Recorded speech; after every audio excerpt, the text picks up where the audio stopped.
Very good morning and welcome to our transmission on the Koikimedia live.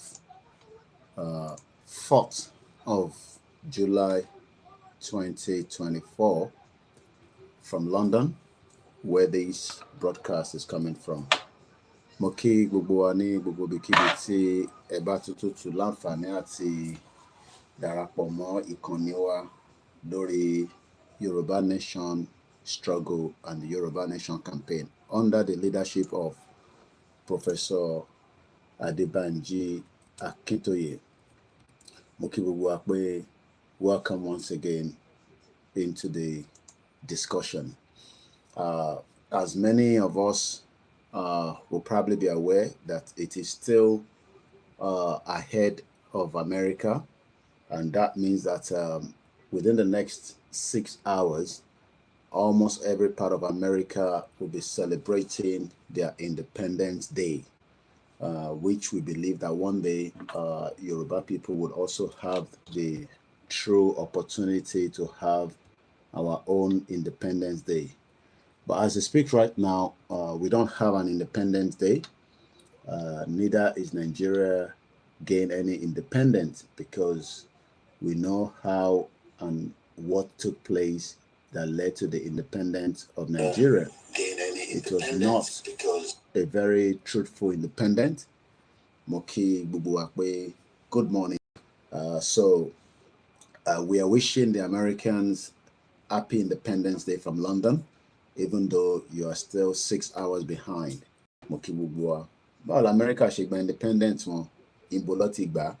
Might touch on all that. So as you're coming into the broadcast, also today, the UK will be going into a full election.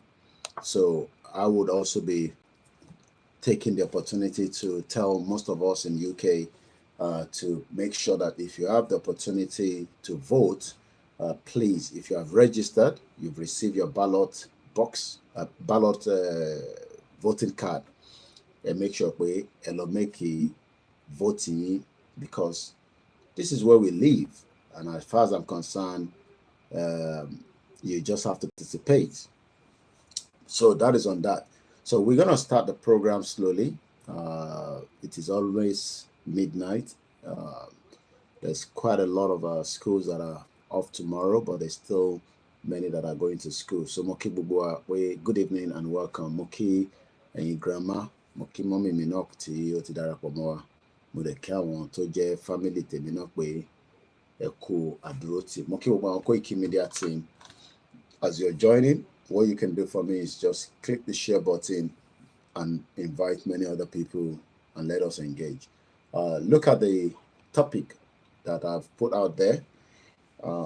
It is almost as important that we continue to tell President Bola Ahmed Tinubu he has what it takes, to allow Yoruba, Biafra, Arewa, the 3 major ethnic groups in Nigeria, to emerge out of Nigeria for peace. He will probably finish his own tenure. If he doesn't allow that, then the next person comes up, then it will just be merry-go-round. So if he can do it, Omagbayi, it doesn't matter. What will eventually be will be. Nobody can stop the Yoruba Nation campaign. You will not be able to stop the Biafra campaign. Neither would you be able to stop the Arewa as well, that are also saying that they want to go. Moki Bubu Inteti Pomawa, from all the platforms, I will mention you. I appreciate you. So let's just listen to this while I just take one small leak upstairs, and then I'll come back. But there seems to be some confusion in Yoruba land. I see that maybe perhaps the generality of the people do not feel passionate about self-determination. And secondly, there is all kinds of positions. Afenifere is talking about restructuring. You are talking about self-determination. You don't know this. You don't know the nature of the Yoruba society. You don't. Most of the young people, and they are the majority in Yoruba land, want the self-determination of their Yoruba nation. That's the truth of the matter. That's what is keeping the movement going. And they are also doing so in the diaspora. Yoruba young men and women all over the world want their own country, separate from Nigeria. Then you cannot deny that. No matter how much you want to pander to the government, you cannot deny that. But that's the truth. But anyway. The important thing, however, and I'm surprised that you are not talking about that, is that the Yoruba people who are fighting for self-determination are telling the world and telling themselves that they will do it only peacefully. We are Yoruba. We know our status in the world. We know our status in the black world. We do not want to destroy the peace of Nigeria. And we do not want to bring difficulty into the lives of any other group in Nigeria. But we want to get out of Nigeria. That's it. Well, Prof, you were a strong member. And you're not talking about that. You are asking me questions. You are asking me questions as if what Onitiri did has the support of the majority of Yoruba people who want self-determination. It is not true. Well, Prof, he has a small minority of a section that is ready to do illegalities. A year ago, they went and attacked a radio station in Ibadan, and so on. Now this year, they are attacking the entire government of Ibadan, and so on. No, but we have never sent anybody to go and do that, and we do not support it or encourage it. But we think it is criminal, Prof. And so if they get punished for their criminality, we have no objection to that. Prof, you are a strong But you member. cannot, because of them, generalize opposition to self-determination. You cannot. Well, Prof, you were a strong member of the Unity Party of Nigeria, also a very strong member of Afenifere. Afenifere is talking about restructuring. You are now talking about self-determination. What is the difference, in these two? Yes. Our fathers in Afenifere are doing the right thing. Talking about restructuring, so that we can go back and live our own life the way we used to live it prosperously. They're doing the right thing. Nothing wrong with that. But we, another group of people, larger in number than they, are now saying, no, self-determination is the answer, not restructuring. Why? Because when you restructure, you are still in Nigeria. And the people who are coming and disrupting your life and destroying your farms and killing your women and raping your mothers and daughters and so on are still Nigerians. They still have a right to come to Nigeria. The only final solution to that is to separate, so that you have a separate Yoruba country where we can make our own laws and so on, to which we admit only people we want to admit. So nobody can claim that they have a right to come to our land. They don't have such a. But as long as we are in Nigeria, no matter what restructuring is done, they still have the right to come to our land and do the things that we are doing. Nobody is talking about the fact that most Yoruba farmers have been driven from their farms. I am not hearing that. I'm hearing only about government. I'm not hearing about people.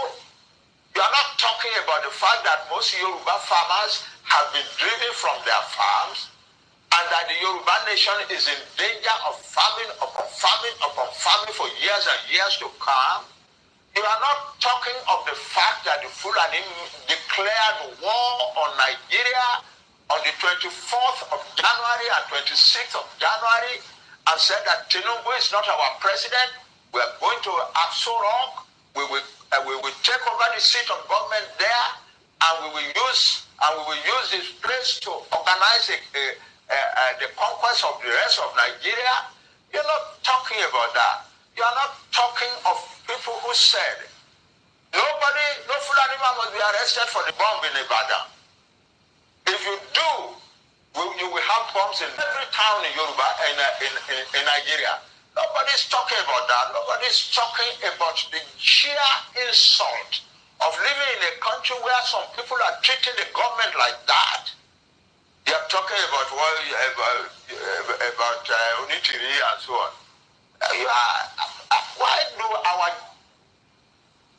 Well, Prof, let me ask you this. Self-determination... You are entitled to your opinion. You are entitled to your opinion, but what I'm saying is that your opinion rigorously avoids the truth. Rigorously. But Prof, avoids the truth. Nigeria, as Onigo TJ told us in his research on ethnic nationalities in Nigeria, has over 300 ethnic nationalities. Will you recommend self-determination to all the other ethnic nationalities in Nigeria? For all these nationalities to those who want it don't ask me a general question. I'm asking for self-determination for a nation, the Yoruba nation. There are about 60 million people in Nigeria, and their territory is large enough to be a large country. So that's what I'm talking about. Any other nationality in Nigeria that wants self-determination is free to ask for it. I cannot come and ask for self-determination for nations that are not mine. No. All right. But Prof, as we have this... that is the situation. The topic is President Tinubu should allow Biafra, Arewa, and Yoruba nation to emerge out of Nigeria. My name is OLAYOMI KOIKI. Share the program, and let's now kickstart from this side of the globe. 18 minutes past 12 midnight. Mokibubuakwe Ekaro Ekabosi Orikoni Koikimedia.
I'm sure everybody will always, especially those that are a little bit not comfortable with Yoruba nation. Every time about Jade, they're always like, what is the vision and what is the reason? Let me greet many of you that have joined us, just to let you know that I've spotted you, I've seen you, subject to either a comment or because the screen brought you in. It's a very relaxed program. It's middle of the night here. It's quite late. It's an election fever in UK. I will be voting for Labour Party. I am not here to campaign for anybody. I am just tired of the Conservative. You have the right to vote. Koda, there's also a political party, Tiojeti Yoruba. You can vote however you want. That is the free will. Tanini abroad. So I'm not here to campaign for any one of them. But I am just tired of Conservative government.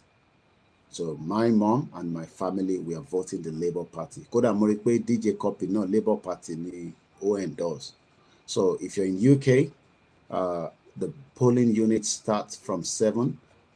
My polling card, Owanibi by, so that Mufigba. My wife will be going out to make her voting as well. You can vote from 7 a.m. to 10 p.m. This is exactly what Baba Akintoye also wants us to do when we eventually have a political system that is working. Mo kí gbogbo ẹ̀yin àfáà mi tí ẹ̀ ń darapọ̀ mọ́ wa, ẹ mọ̀ pé lórí ìkànnì wa mo máa ń sọ pé má bá mùsùlùmí jà, má bú kristẹni, problem ẹ̀kọ́ nìyẹn. Problem wa ní Nàìjíríà tí wọ́n kó papọ̀ tí kò fún wa ní a proper political system. I have released the audio of that discussion tí Baba Akintoye sọ. We will talk about it again. We shall sharply, tó bá ní kan sharply, tó bá mú pencil yìí nísìn, ẹ̀wọ̀n kí mi like practical, tó bá fẹ́ kó ṣiṣẹ́ dáadáa, wà wá sharpen ẹ̀. Because in time ṣe lọ́wọ́lọ́wọ́ nísìn nìyẹn, to make sure that we have a system that works. I'm a sharpen it. I might let maybe Bishop to call in so that kote bawa soro tojo meta. So shoripo ti sharpen, you can see the edge. We see the camera shoripo was sharpened that you can see that it's very, very sharpened. So that is what Baba Akintoye wants us to do. So I'm sure everybody can see it. That is a well sharpened, pencil. But imagine if this is not sharpening. What you are getting is half-baked products in that messed up shit old country.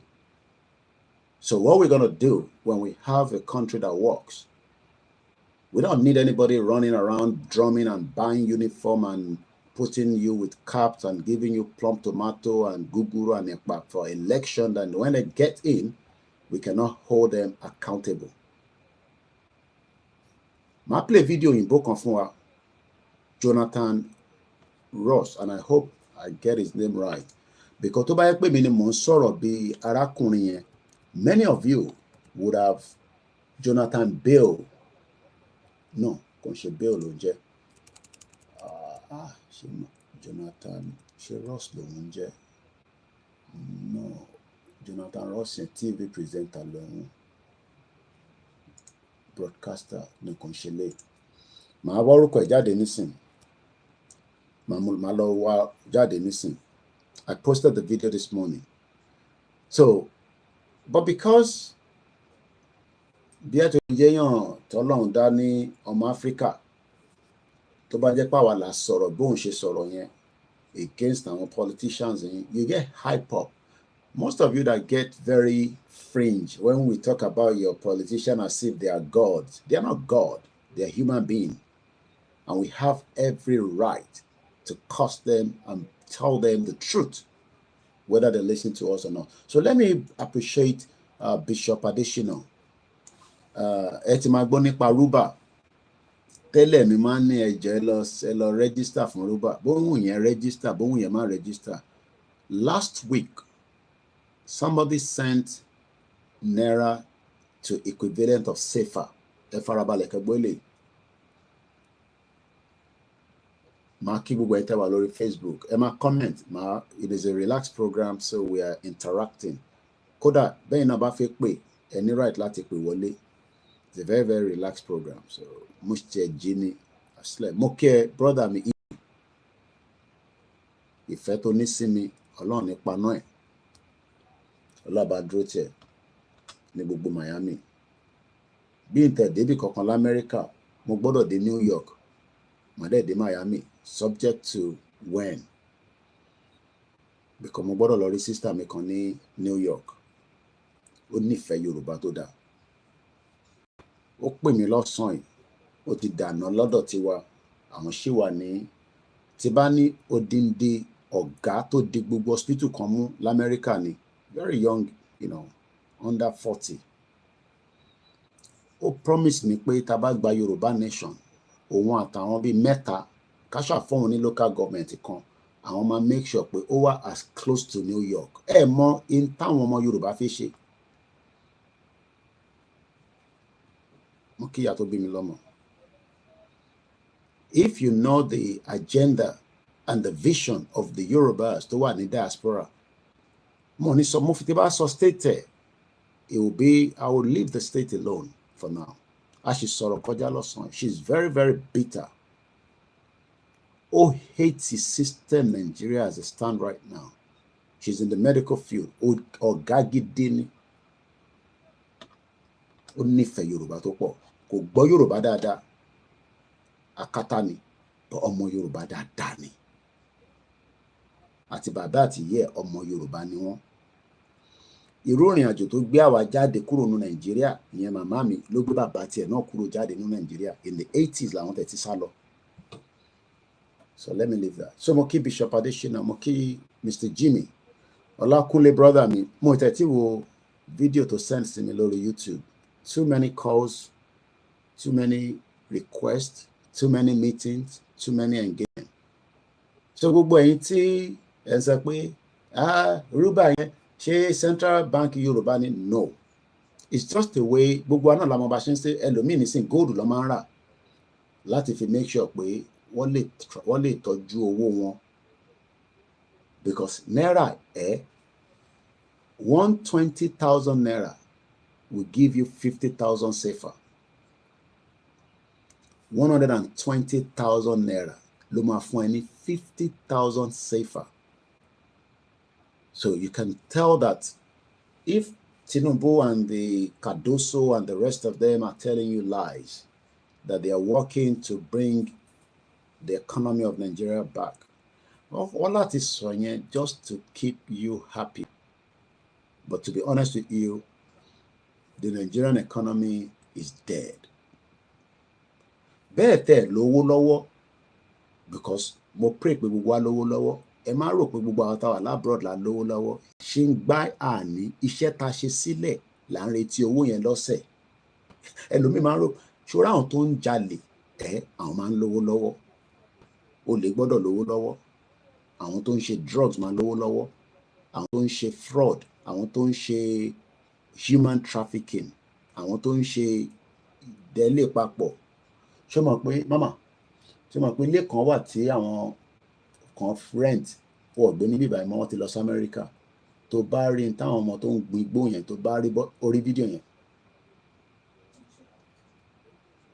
gbogbo inú ilé yẹn wọ́n dẹ̀ da sọ́ìlì sínú ẹ̀. Sọ́ìlì kékeré kan tó jẹ́ pé ó lè mùyàn lórí, wọ́n wá ń gbin igbó nínú ilé yẹn, wọ́n wá convert gbogbo. So oríṣiríṣi èèyàn oríṣiríṣi business làwọn èèyàn ń ṣe. Tẹ́ bá ráwọn èèyàn tó ń wọ designer tó ń look fresh, àwọn kan wà hard working. Ẹlòmíì ṣiṣẹ́ mẹ́ta, ó ní right láti gun mọ́tò tó dáa, ó ní right láti wọ òkè. But àwa òkè torí ẹ̀yin tẹ́ wà nílé torí wàhálà tí yín ti fi pa wá. Kò ń ṣe gbogbo yín o, but half of you. So tó o bá tẹ̀ lówó lọ́wọ́ tó lè invest lọ ṣí rúbà for now. Tó bá di later when we have our independent country away from Nigeria, 2 years ni wọ́n fi set up a central bank ten rí lẹ́ni ní 1958 kó tó di pé the Central Bank Act was 1958. Lord drafted, Lord prepare kó tó di pé àgbà independent. So what we are doing is there will be a lot of things that will be emerging.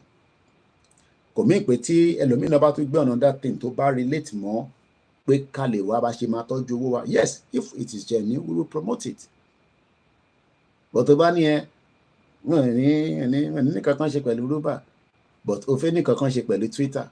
Ṣé o mọ Elon Musk rí tó ń kó details ẹ̀ lé lọ́wọ́? Ta ló mọ ṣé ìwà àti Facebook, Mark Zuckerberg, ṣé ẹ mọ́ra rí? Mo ń gbọ́ ìyàwó mi tó wà ní India yẹn, ọmọ Paliki àbíkẹ́ ní Vantage. Ó dà kó tẹ̀ lọ holiday, ẹlòmíì ló ń ka news yẹn kò tẹ̀ ẹ mọ̀ tí wọ́n bá ti use mọ́yàn ẹ̀ tó ń ka news yẹn kò tẹ̀ yẹn á máa sọ̀rọ̀ bí mo wá rí pé ó sọ̀rọ̀, mo gbọ́ news wọn ní ọ̀sán yìí, kò tẹ̀ ṣe new one. Ó wá ní Elon Musk is so powerful that how do you deal with a billionaire? 500 million followers ló wà lórí Twitter, but gbogbo wa kó data wà lé lọ́wọ́. Àwa kan sanwó every month fún Twitter. Mọ̀ káwa kan sanwó, àwa kan sanwó £11 every month. But lórí platform wa èèyàn 4,000 àwo fídíò, ó wà difficult fún yín láti fún wa ní £1.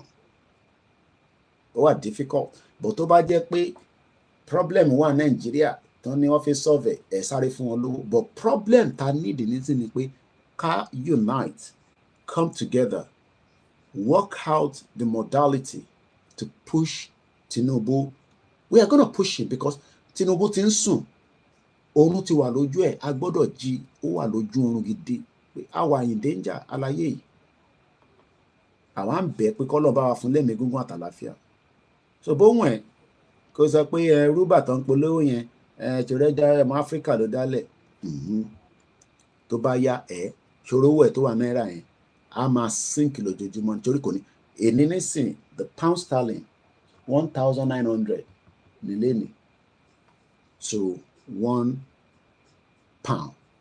So tí bá sell 1 pound sí ẹ wàá gba 1,900 lẹ́sẹ̀kẹsẹ̀ but minimum of 5 pounds ló lè send pẹ̀lú lemfi mo mọ tàwọn ti tap. So tí bá send the 5 pounds sí ẹ multiply it by 1,009 kò wá easy pé 5 pounds yẹn náà owó iṣẹ́ half day nìyẹn fún 1 hour, half an hour nìyẹn because minimum wage is £11.40. So kò lè balance. So ẹ̀yin kẹ́ máa rò pé bóyá torí a gbọ́dọ̀ send owó sí yín right wa ni no kò ń ṣe right wa. If the country was working kò ń ṣe right wa but it is not working because we don't have a political system that is structured to support individuals. Ní political system tó wà structure olè jẹgúrújẹrá ni àwọn tó wà níbẹ̀ tara wọn nìkan lọ́mọ̀ kò sí tó kàn wọ́n pẹ̀lú ti ẹlòmíì. So mo ṣe ń kẹ́yìn èèyàn wa kò mo fẹ́ link fídíò kan mọ́rọ̀ tí mo sọ yẹn. Tẹ bá gbọ́ owó tí wọ́n ń jí mo ń bá brother mi sọ̀rọ̀ Aziz just before we came online. Ó ní Koiki kí ló ń fi owó security vote ṣe? What are they doing with the security vote? Kí ló ń fi ṣe? Èwo náà ask yourself, what are they doing with the security vote? The security vote is spent according to how they want it. So even if you don't have Naira, it doesn't cost you anything to have a Yoruba account. Èmi náà ni èmi ò tí ì lò láti ọtí mo ti ṣí kódà ó dà pé wọ́n ná fún mi lówó kan sínú ẹ̀ ó wà ń bẹ́ mo ò lò. Púpọ̀ ní náà lẹ ní OP account ẹ̀ náà account mi so just open it, okay, and I will continue to endorse it whether you like it or not. Tiwa ni àmọ́ Elon Musk rí àkó data wà lé lọ́wọ́ àmọ́ Facebook ṣé mọ̀ pé data gangan lówó àbẹ́mọ̀. All this data that we are submitting online, especially to all these social media network, TikTok ni, whatever ni, mo ń gbọ́ sister mi Bukky Jesse láìpẹ́. TikTok yìí wàhálà ti pọ̀ jù, mo ń gbọ́ Lady K náà láìpẹ́. You know, èmi ò ní TikTok mo I can't deal with that stress with them. And moreover, it's not a platform that is genuine. Lóòótọ́, tẹ́ bá ní fídíò mi tẹ́ fẹ́ gbé lọ síbẹ̀, ẹ lọ send ẹ̀ síbẹ̀. I'm not going to get myself involved with a lot of TikTok. I have more than enough to deal with already. The last stress tí mo ní ni pé kí n máa ṣe program kí TikTok máa sọ fún mi pé bí ṣe ń sọ̀rọ̀ yẹn wọ́n like kó disconnect me. I can't deal with that. So mo kí Ọlákúnlé lẹ́ǹkan sí. Mo kí bàbá mi Shitu Damola. Olakunle ni God will bless and continue to protect Professor Adebanja. Ẹ má bá mi fi adé yẹn sí Banji Kolonje. Ẹ jẹ́ ká máa respect orúkọ yẹn dáadáa. Adebanji Akintoye. Tẹ́ bá ti ń kọ orúkọ bàbá jáde, they keep doing a lot of mistake even when they're writing his name out. Bàbá dẹ̀ ti correct wọn. Adebanji Akintoye ni bàbá yẹn jẹ́, kò ń ṣe Banji Akintoye. Ade. Ẹ jẹ́ ká máa bá wa respect orúkọ yẹn. Tàbá ń kọ orúkọ bàbá ní gbogbo bí tẹ́ bá ti ń comment.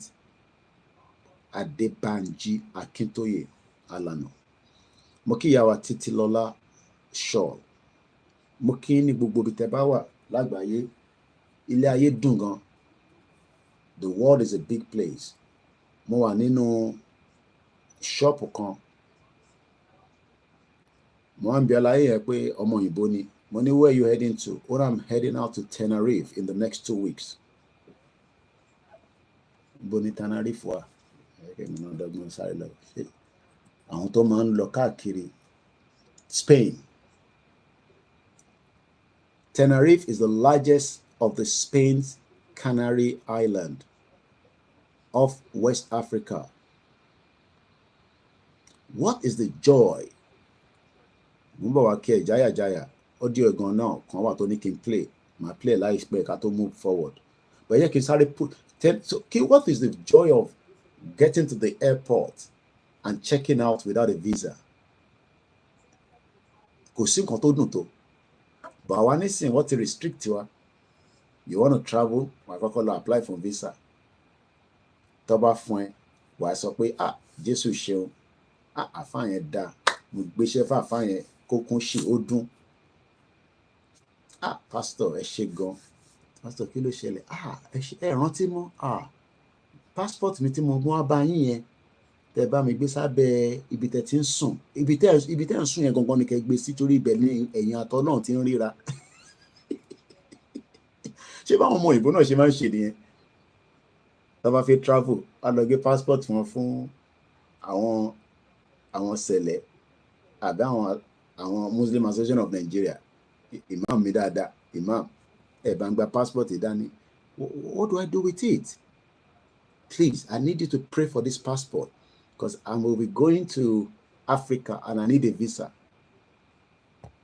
Imagine taking a British passport and give it to your imam and say, pray for this passport. How come I will put you are crazy? I don't think you get that gist. Imagine your British passport, if you travel, but ẹ wá need the visa lé lórí, ẹ wá gbé fún ìmáàmù yín, ẹ gbé fún àwọn redeem, ẹ gbé fún KICC, ẹ gbé lọ sọ́dọ̀ ìyá àdúrà ní ọ̀dọ̀ ìyá mi dáadáa ní Clapton níbi tá àdúrà ti ń dún. Èmi ti dé ṣọ́ọ̀ṣì wọn rí, mo tẹ̀ ti tọ́jọ́ mẹ́ta, mo dẹ̀ like àwọn èkì kan wà máa ń fún wa tá bá ti ṣe tán. Àwọn ìyá yẹn máa ń sá àwọn oríṣiríṣi oúnjẹ kọ́lọ́ máa wà pẹ̀lú ìrora, the philanthropies of our time. Imagine kí wọ́n lọ gbé passport mi fún wọn, British passport. Mọ́mì, Koiki kí ni kí n fi ṣe? Ẹ bá ń ṣàdúrà lórí, mo fẹ́ lọ apply fún visa. Ṣé wọn pọ́n yàn máa ní, but British passport ó wà lọ́wọ́ ẹ̀. Mo ní bẹ́ẹ̀ ni mọ́mì. Need the visa. Ṣé pé mo need visa lọ sí Spain? Colorado, okay, lówó ticket. Ìyẹn ló bá sọ, ó yá fún mi lákàntẹ̀. Ìyá ẹ̀dẹ̀ máa ń ya paper. Ìyá dáadáa. Ó máa ń ya paper. Nígbà tó fẹ́ abuse ẹ̀ ni kò ya paper bí ti tẹ́lẹ̀ mọ́. Àwọn èèyàn máa ń abuse nǹkan. Bó ṣe láti rí nìyẹn ìwọ tó ń wò mí ní Nàìjíríà, bó ṣe ò ní the passport ẹ̀ kó lọ gbé bá àfa àkọ́kàn àbí babaláwo. Ó kọjá kó ra, ó yẹ kó lọ ṣẹ́ owó. Wà lọ ṣẹ́ owó ìlú tó bá wà yẹn láti lè ṣẹ́ sí ìlú tó ń lọ. Wà wá ra ticket pẹ̀lú airline ìlú ẹ̀, àwa gbé ẹ lọ zoom, ìwọ náà wà lọ jó Ibiza táyà náà ọmọ ẹ̀ máa lọ ń jó lélẹ̀. Ibiza gbẹ̀ngbẹ̀ngbẹ̀ngbẹ̀ngbẹ̀ ẹ máa mọ tí ẹ máa fa sìgá gbẹ̀ngbẹ̀ngbẹ̀ ìgbà táwọn lọ club wọ́n tẹ̀jẹ́ kọ́ mu sìgá wọn ní club nísìn gbẹ̀ngbẹ̀ngbẹ̀ngbẹ̀ngbẹ̀ á dẹ̀ lọ lẹ̀dí mọ́mọ́ lọ́mọ ní club o, make sure pé o confirm pẹ̀lú ẹ̀kọ́ tó lẹ̀dí mọ́ torí o lè lọ ẹ̀wọ̀n. Taylor Swift ẹ̀ṣẹ̀ rẹ̀ ń tẹ̀ṣẹ̀ ń dé ni mo ń wọ́n tó pọ̀ jù. Ṣẹ̀rá àwọn tó ti wà nulẹ̀ àwọn ọmọ bó ṣe ń lọ.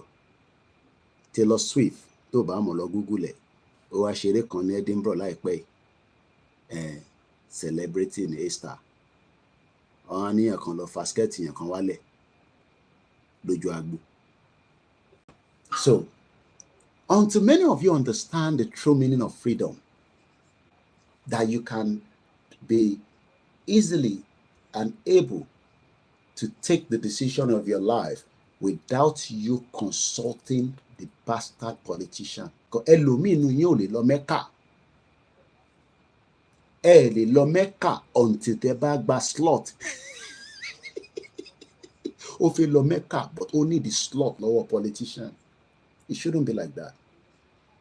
Owó yín ló yẹ kẹ́ fi lọ Mẹ́kà. So mo kí gbogbo yín lé méjì mẹ́ta bẹ̀ ṣe ń wọlé. ẹ gbọ́ wọlé share button. Mo lọ bẹ́ẹ̀ mo kí Mr. Adekunle Idris. Ìjáyà mo kí ẹ. Bẹ́ẹ̀ ni Tenerife Spain ló wà. Fàájì wà níbẹ̀ ìbàjẹ́. But Africa tó wà níbẹ̀ ẹ́. Ọmọ ṣe láwọn ṣe. Àwọn máa ń ṣabọ́tù. Táwọn ọmọ bá ti ṣe fàájì tán táwọn ti lọ́lé. Àwọn akọ àwọn Africa sórí field. Because gbogbo bẹ̀yẹn bí field lọ ti máa ń ṣe àwọn event yẹn. Open field. Àwa dà wá síbẹ̀. Èmi náà ti ṣe irú iṣẹ́ yẹn rí. Àwa máa ṣàgò. Ó yá ṣàgò. Ìgbò tá a lè ṣà Nàìjíríà. Ó yá ṣàgò. Àwa máa ṣàgò yẹn. Àwa di báàgì. Àwa send owó sí wọ̀. Àwa ló kéré. Ìgò tá a ṣà ní Tenerife. A máa send owó sẹ́yìn tẹ wà nílé ẹ̀sọ́ pé ó kéré. Àwọn aráàlú òyìnbó wọ́n láwọn ṣáwa ló yẹ ká máa send owó sí tí country yìí bá da. Should we be sending money home? We shouldn't be sending money to Nigeria because Nigeria has money. Nigeria is a rich country. So why should we be sending money home? If Nigeria has money, why should we be sending money to Nigeria? We shouldn't be sending money to you because we are told that it's the giant of Africa. It has crude oil. It has, mineral resources. It has human talent. Why then are we sending money to you? So sending money to you is like we are taking out of what we should be spending here and send to you. And there's so much poverty in Europe. Don't look at the whole glamorous that they show you on the TV. Poverty, wow. They had something in their school yesterday. But here, money because they yes, we as Africans we tend to sacrifice for our family. Fẹ́ káwọn ọmọ wa ní feelings pé ṣe mọ̀ pé nígbà mi táwọn ọmọ mi bá béèrè owó mo fẹ́ kọ́ mọ̀ pé lówó lọ́wọ́. Because you must not give them the impression that you are poor.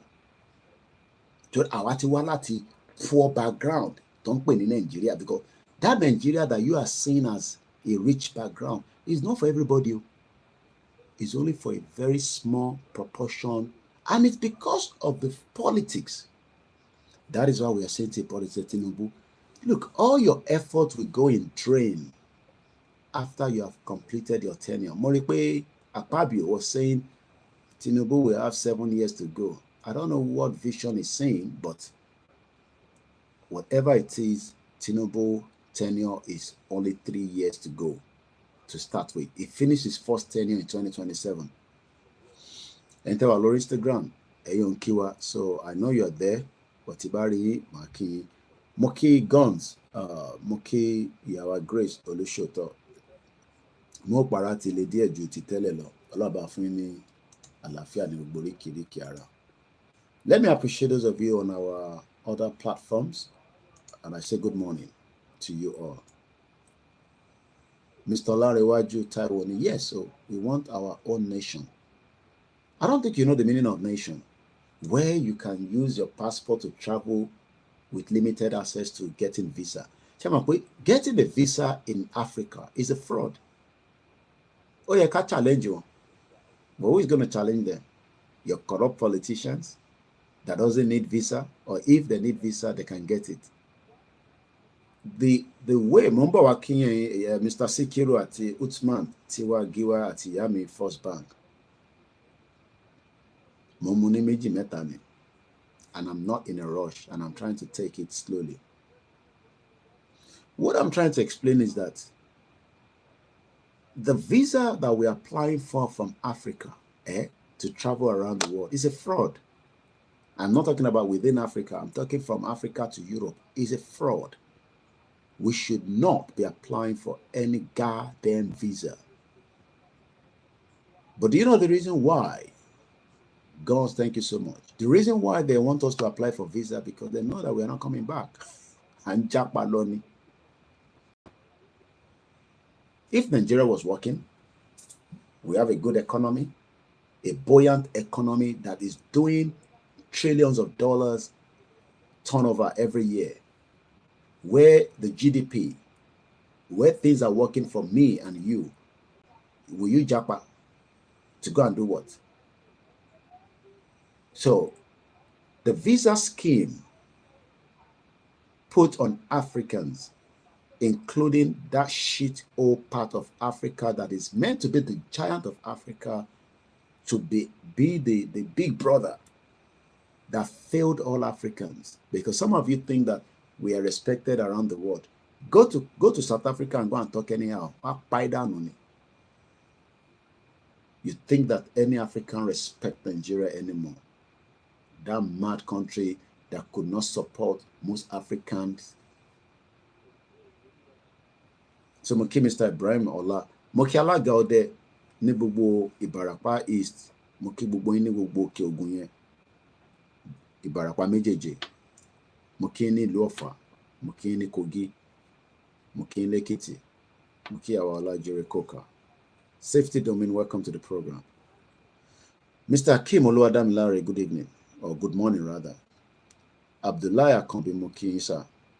Anjorin Noah, mo wá kí gbogbo ẹ̀yin tẹ́ wà ní Libya. Omi wọ́n ju petrol lọ ní Libya, mo gbọ́rú ẹ̀rí láyé mi. Omi, water is more expensive.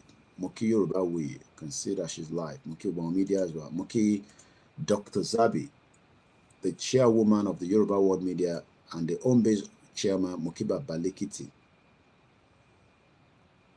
Mo kí ẹ̀yin tí ẹ ń fi ọkàn bá lọ. Mo kí gbogbo àwọn ìlànà ọmọ Oòduà. Mo kí gbogbo àwọn ẹgbẹ́ kọ̀ọ̀kan. Mo kí àwọn tó ń darí wa látòrí bàbá wa Professor Adébánjí Akíntóyè. Mo kí Mr. Sikiru Adéwálé Suleiman. Mo kí bàbá mi Suleiman Yusuf, Mr. Omar Tigiwa. Mo kí gbogbo àwọn àfáà tí òun máa ń jẹ́ tí wọ́n kì í rí tó ń bọ́ lọ́hùn sọ̀rọ̀ ní agbègbè wọn, ní kọ̀rọ̀ wọn tọ́lọ́hun gbọ́ sí wọn lẹ́nu. Mo kí gbogbo àwọn ṣéhù tó ti lọ.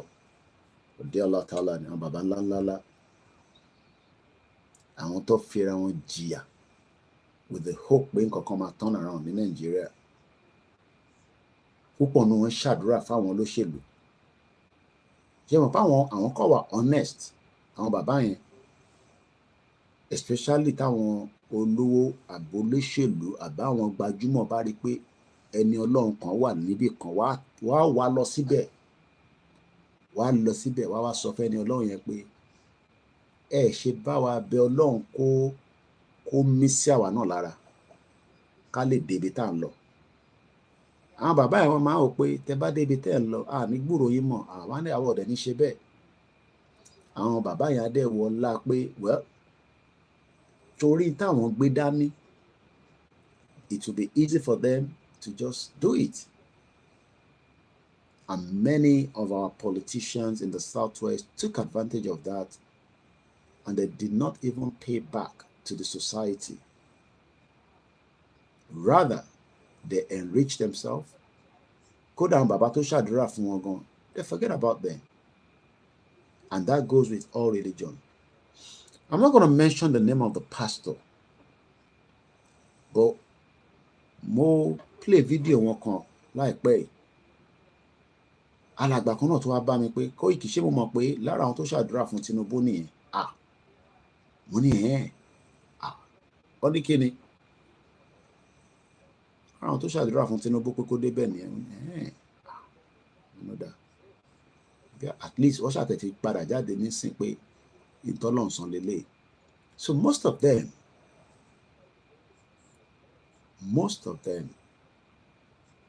get prayer from all these our religious leaders, whether it is from the traditional.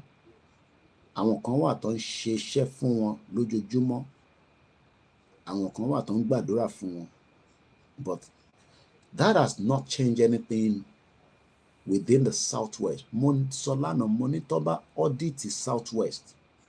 Brother Mijaya ti sorry. Toba Nicolo audit in Southwest from 1999 till date. Every one of them, including Tinubu, should be in prison. every single one of the politicians, including Tinubu himself, prison Lekawa, for the mismanagement of funds kept in their hands to make our life better. Whether we want a country out of Nigeria should not mean that our people should have suffered for 20 years plus of a messed up democracy that they've used to enrich themselves and their loved ones and their cronies. But the people that we are fighting for says they are happy with the peanuts that they receive from the politicians. They're even overexcited. We're watching so who are we to be asking that we should get them free? Mokibabami Waris Jinodu, one Ben Jari, imprisonment from Jelu, and whether they are women, whether they are men, they are old, every single one of them, and I'm not talking about APC, including the PDP, because they have never been accountable to us in the politics. They've never been accountable to us.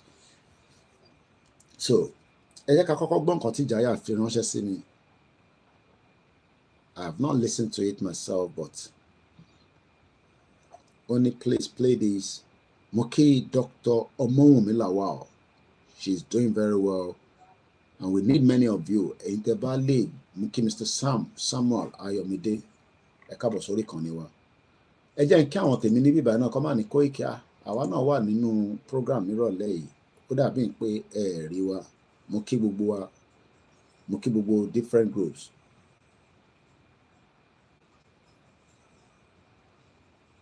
Mo kí Mr. Samuel Babafemi, Mukaila Adeoye, Mr. Oluwaseyi Ferry Femi. Moni assalamu alaikum wa rahmatullahi ta'ala wa barakatuh. What God cannot do does not exist. Àbúrò àbọ̀yè fáwọn tiwantiwa ọdún Ifá ń bọ̀. Mo kí gbogbo wa pé Adélẹ̀ lè rí. Rahim Abbas, brother mi, ẹ má bínú pàṣẹ lórí Mixela. Mo kí Mr. Ọláwálé Àbáyọ̀mí, ẹni tí àbáyé dárúkọ gbogbo yín náà ni mo kí. Lọ ní Canada dé US, mo kí Mas B, mo kí Bíyẹmí, mo kí gbogbo ẹni tí ẹ̀ ń bẹ ní Benin Republic, mo kí Mr. Richie Cash. Ẹ̀yin ọ̀dọ́ wa, brain yín, hey, my beautiful doctor, ṣàlàfíà lẹ́wà. My beautiful, beautiful doctor. Ẹ pé fìlà yín ni mo wọ̀ lálẹ́, irọ́ ìkọ́ ni mo wọ̀. Mo fẹ́ wọ̀ tẹ́lẹ̀ kí n tó wọlé. Tẹ́ bá like àwọn nǹkan tí máa ń wọ̀ nígbà míì, especially àwọn pullover mi yẹn, eléyìí mo lè má gbé jáde, ṣẹ́rí. Àwọn ọmọlúàbí apparel, àwọn ni wọ́n ní Mr. Koiki, ìwọ́n ní bàbá Yorùbá Nation. Kódà sister mi yẹn, àwọn ló wà lára àwọn tí wọ́n send owó sí wa nígbà tá wà ń lé. Tẹ́ rò pé owó kan wà tó gbélé mi lọ́wọ́ tí gbogbo yín fẹ́ pa olúwẹ̀ dànù. Tọ́lọ́run ò fún yín ṣe. Àwọn ló ní Koiki, ó ṣì wà Nàìjíríà yẹ kẹ́ máa lo face mask. Mo ní wọ́n ní ṣe mo mẹ́rin tó lè ṣe, mo ní mo lẹ́ni tó lè ṣe. Ṣé wọ́n ti face mask yẹn? We end up doing a lot, thousands of it. Abẹ̀rẹ̀ sí spread the káàkiri. Kódà olóyè ń gbà yẹn gan, àwọn náà fẹ́ lò bọ̀. Mo force olóyè pé irọ́ àwọn diaspora ní ẹ gbọ́dọ̀ máa lò ó. Ṣẹ̀rí pé mi ṣì ní tèmi, Odùduwà warriors. Ẹlòmíì ti sọ ti ẹnu. Lára àwọn tá a fún nígbà yẹn. Àwọn tó ṣe wọ́n wò mí lórí program báyìí. The diaspora have spent money and they are not tired yet. So ká máa yìn wọ́n. Ẹ̀yin tẹ́ wà nílé náà ẹ ti gbìyànjú. Ṣẹ́yìn tẹ́ wà l'Amẹ́ríkà, tẹ́ bá lọ sórí website Ọmọlúàbí Apparel, APPAREL. Mo ní right láti bá wọn polówó ẹ̀ torí èmi ní bàbá Yorùbá lẹ́yìn bàbá Akíntóyè àti Ìgbòho àti Ọ̀túnba Adémọ́lá, èmi tún ní bàbá Yorùbá. So, wọ́n ní aṣọ níbẹ̀, wọ́n ní fìlà. Ká support ara wa, ká tẹ̀ kọ́kọ́ fìyẹn bẹ̀rẹ̀. Wọ́n dẹ̀ lè send us anywhere níbi tẹ́ bá wà. So lẹ́ẹ̀kọ̀ọ̀kan, ẹ̀yin náà lọ sọ́dọ̀ àwọn website tá a bá sọ yẹn. Ká má dẹ̀ gbàgbé brother mi kan ní UK sì béèrè ọ̀ràn míyàn mẹ́wàá ìwọ tó wà Nàìjíríà má stress ara ẹ̀ just naira tó bá wá ní sí tó lè add mọ́ but má sọ pé o fún wọn ní 1,000 tó wá di next month ó ní 10 naira kò make sense make sure pé 10 naira yẹn every month ẹ̀yin tẹ́ wà labroad wọ́n ní kí n máa kí yín kí n máa yìn yín wọ́n wá ní ká túbọ̀ make effort we need money owó ló fi ń ṣe ẹgbẹ́ owó ló fi ń ṣe organization so we plead and we appreciate every single one of you that owó ìta ń rí náà kò easy ká tó ta cream ká tó ta this ká tó ta that ẹni tó tajà lọ síbi iṣẹ́ to make 1 hour job in this country is £11.40 brother mi kan ní UK bá mi sọ ní apá àwọn yẹ̀ lẹ́nu iṣẹ́ ẹ̀ṣọ́ ní àti yàn bá ń lift kankan ọ̀nà apá yẹn yẹ̀ ó ṣe kẹ̀ so he needed support from the àwọn tọ́jọ́ ń ṣiṣẹ́ àwọn lọ́wọ́ ń bá wọn gbé kinní ẹ̀ because ẹ mọ̀ wọ́n ṣẹ̀ dé ní last year ni and everybody comes on different visa some are COS everybody has different visa but why do we want our own independent country why not Nigeria? Nigeria has done its best mo kí Mr. Gbenga Odunaro bàbá mi wàrí ìjìnà tó ní BB and Bat Bola Ahmed Tinubu have done 10% over than Ruto and yet we have not pushed out. Kò ṣojú lásán. So let us not look at it from the point that but Koiki ẹ ti ń pariwo Yorùbá mission kò tí wá sí ìmúṣẹ kí ló ń ṣe gangan. We are dealing with a country that has existed for 63 years and we don't want to turn it into a war zone that many lives will be lost. That is a disaster on its own. Tó bá mọ̀ tán pé war, just look at what is happening right now in Palestine. It's a war zone. Look at what is happening in Sudan and look at what is happening in Ukraine. And yet, we are trying to avoid such, especially Muki Mr. Oluomo Adedeji, especially because we don't want the death of many of our people to the Yoruba nation. It's, ó better káṣí rọra máa tò níwọ̀n bàbá ṣe ń tò yìí. Because if we go on that route, we have decided that that is the final straw. But there is still room before we get to the M1. Already there's M1 going on that they're attacking us. They're attacking our military. Hello, on videos to post. If you're not following me on Twitter, which is X, I cannot share those videos on any other platform. The military will attack at an ambush by unknown gunmen within Abuja Highway. And don't say unknown gunmen are IPOB, because I know when we say unknown gunmen, some of you quickly say it's IPOB. No, please. They are multi. IPOB no lo bomb on Saturday ní Borno State. Some IPOB lo múra tó lọ bomb wọn. Or gbọ́ pé there was 4 suicide bombers on Saturday, the final week of the June, where 18 people were killed straight away and about 50-something were injured. So the country is in a total mess. Mokila and consider Dr. Bamikyo Koino. So, mo try láti wá audio ìjìnlẹ̀ yẹn. Mo kí gbogbo ẹ̀yin bàbá wa nínú Olúwa lẹ́ẹ̀kan sí. And please don't talk down on Christianity, Islam, or any other tradition. Let us just respect each other. People will not agree with us, but I feel like there's a fact about it. But let's allow peace to reign within us. And tó bá ní wọn ṣe tiwa, let's leave them. Maybe war rí nǹkan táwa ń rí. Okay, mo ti rí audio tí Jaya fi ránṣẹ́. They might not see it now. Doesn't mean that they are not going to see it later. And many people are just like, Koiki, yes, we understand that country is not working, but let's give room for a restructured Nigeria, a regional government. It doesn't matter. If that's the line, let's leave them. But káwa ta dúró lórí self-determination ẹ má ẹ̀ka shake. Gbogbo tó máa make everybody realize that the country is dead. I'm not talking about the water to ya ní Lagos State lánàá. Look, there was flood in other countries as well. Flood is not something that we should use as an eye mark in the country. The reason why we want to go out of Nigeria is because we want to have our full independent autonomous country where I will be known as a Yoruba citizen. That is the first thing. Gentlemen, only color restructure Nigeria. Well, we are still going to be known as Nigerian. I don't want to be known as Nigerian anymore. And it can be done. It has been done in other countries. The last country that break and have their independence is South Sudan, I believe in 2011. It's in Europe. Our concern, the Jagbagba concern, I didn't respond to them. Look, Dupont Thierry did not give anyone of any country. In that direction.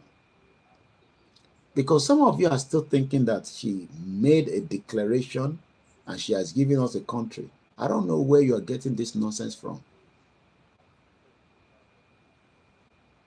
The world today, there's nothing called Yoruba nation as an independent country.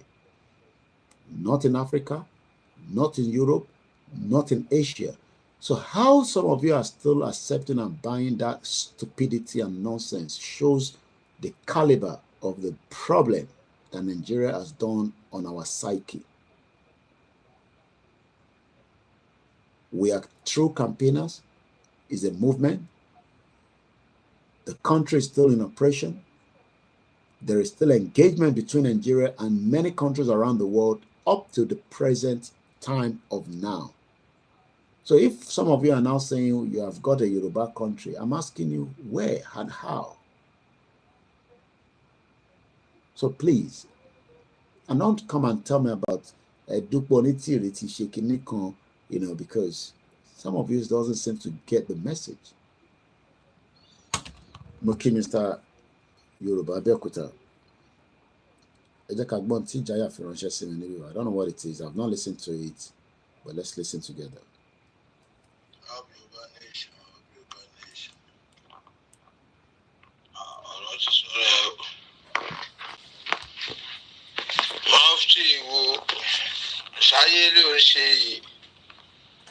Mufti wo ṣayé ló ṣe yìí òun kọ́ àwọn ọmọlé kéwú ẹ̀ kọ́ kojú ìjà sọ́mọ Yorùbá ìrún ẹ̀ Mufti wo nítorí ẹ̀sìn àwa nígbàgbọ́ nínú àdúrà àwa ò nígbàgbọ́ nínú ẹ̀sìn torí pé ẹ̀sìn ogun lẹ fi ń kọjá ìlú. Àdúrà dá báwo onígbàgbọ́ nínú ẹ̀sìn bíi Mufti Olúwo bóyá ṣẹ̀ṣẹ̀ rí bẹ́ẹ̀ sì ṣe lọ. Wọ́n máa ń fi ẹ̀sìn kógun já ìlú ní. Ẹ wo Mufti wo olórí burúkú olóṣì àgbàlagbà dìdìrìn àgbàlagbà sùn ẹgbẹ́ àgbàlagbà nàpákó. Àgbàlagbà wèrè Mufti wo ó ṣe bí àwọn àfọ̀jà torí ìjẹkújẹ tó máa kú dànù níjọ́ kan. Bí bàbá tó wà nìbàdàn tó sọ wípé gómìnà ò lè jẹ lẹ́ẹ̀mejì nígbà tó wà láyé.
Help Yoruba nation. Àtijáwé oníborí àdìborí ọmọ ọ̀tá. Àtijáwé oníborí àdìborí ọmọ ọ̀tá. Help Yoruba nation, help Yoruba nation, help Yoruba nation. Mo kí gbogbo alẹ́ nǹkan sí Help Yoruba nation, help Yoruba nation, help Yoruba nation. Wàá gbogbo lórí àwa. Tinubu. Ṣọ́mọ Yorùbá nìwọ. Kí ló kó àjọ̀gbọ́ pẹ̀lú àáfàá fẹ́ ṣe fún ẹ tó gbélé tó gbẹ́kú Fúlàní paná? Tinubu ẹ gbà mí kẹ́ ẹ lè ṣe bí eré bí àwàdà ọmọ àjọ dídì. Tinubu ìwọ náà lè pa wọn náà torí ẹ lè ṣe lè gbélé. Ìwọ ni ọkọ náà ṣe kọlẹ kágbọwọ mọlẹ ẹ fojú abẹ ń kó.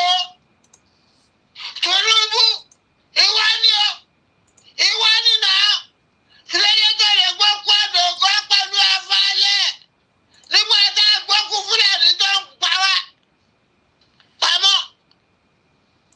Kálọ́ wà nídìí ẹ̀ ìwọ ni ìwọ ló wà nídìí ìbàjẹ́. Ìwọ ló gbà wá, ìwọ ló ṣe wá, ojú yọbọ, àwọn ọmọ òye òun náà nù wá, kó pa wá ní. Ìwọ náà máa kú dànù níjà ńkọ́. Àwọn máa ṣépè fọ́kù ẹ̀. Gbà bẹ́ẹ̀ ojú yọbọ. Tó ṣe the right thing, kó sáwọ́ fún ló kú ọrú. Èpè, èpè. Làwọn ṣe fún ẹ tó bá lọ tán. Ṣé ò ní lọ ní? Ṣé ò ní lọ? Ṣé ó lè jogún ayé? Ṣé àwáyé máa lọ? Ó wù dà. Àwáyé máa lọ dà. Tinubu. Adé ṣe bí eré bí àwàdà.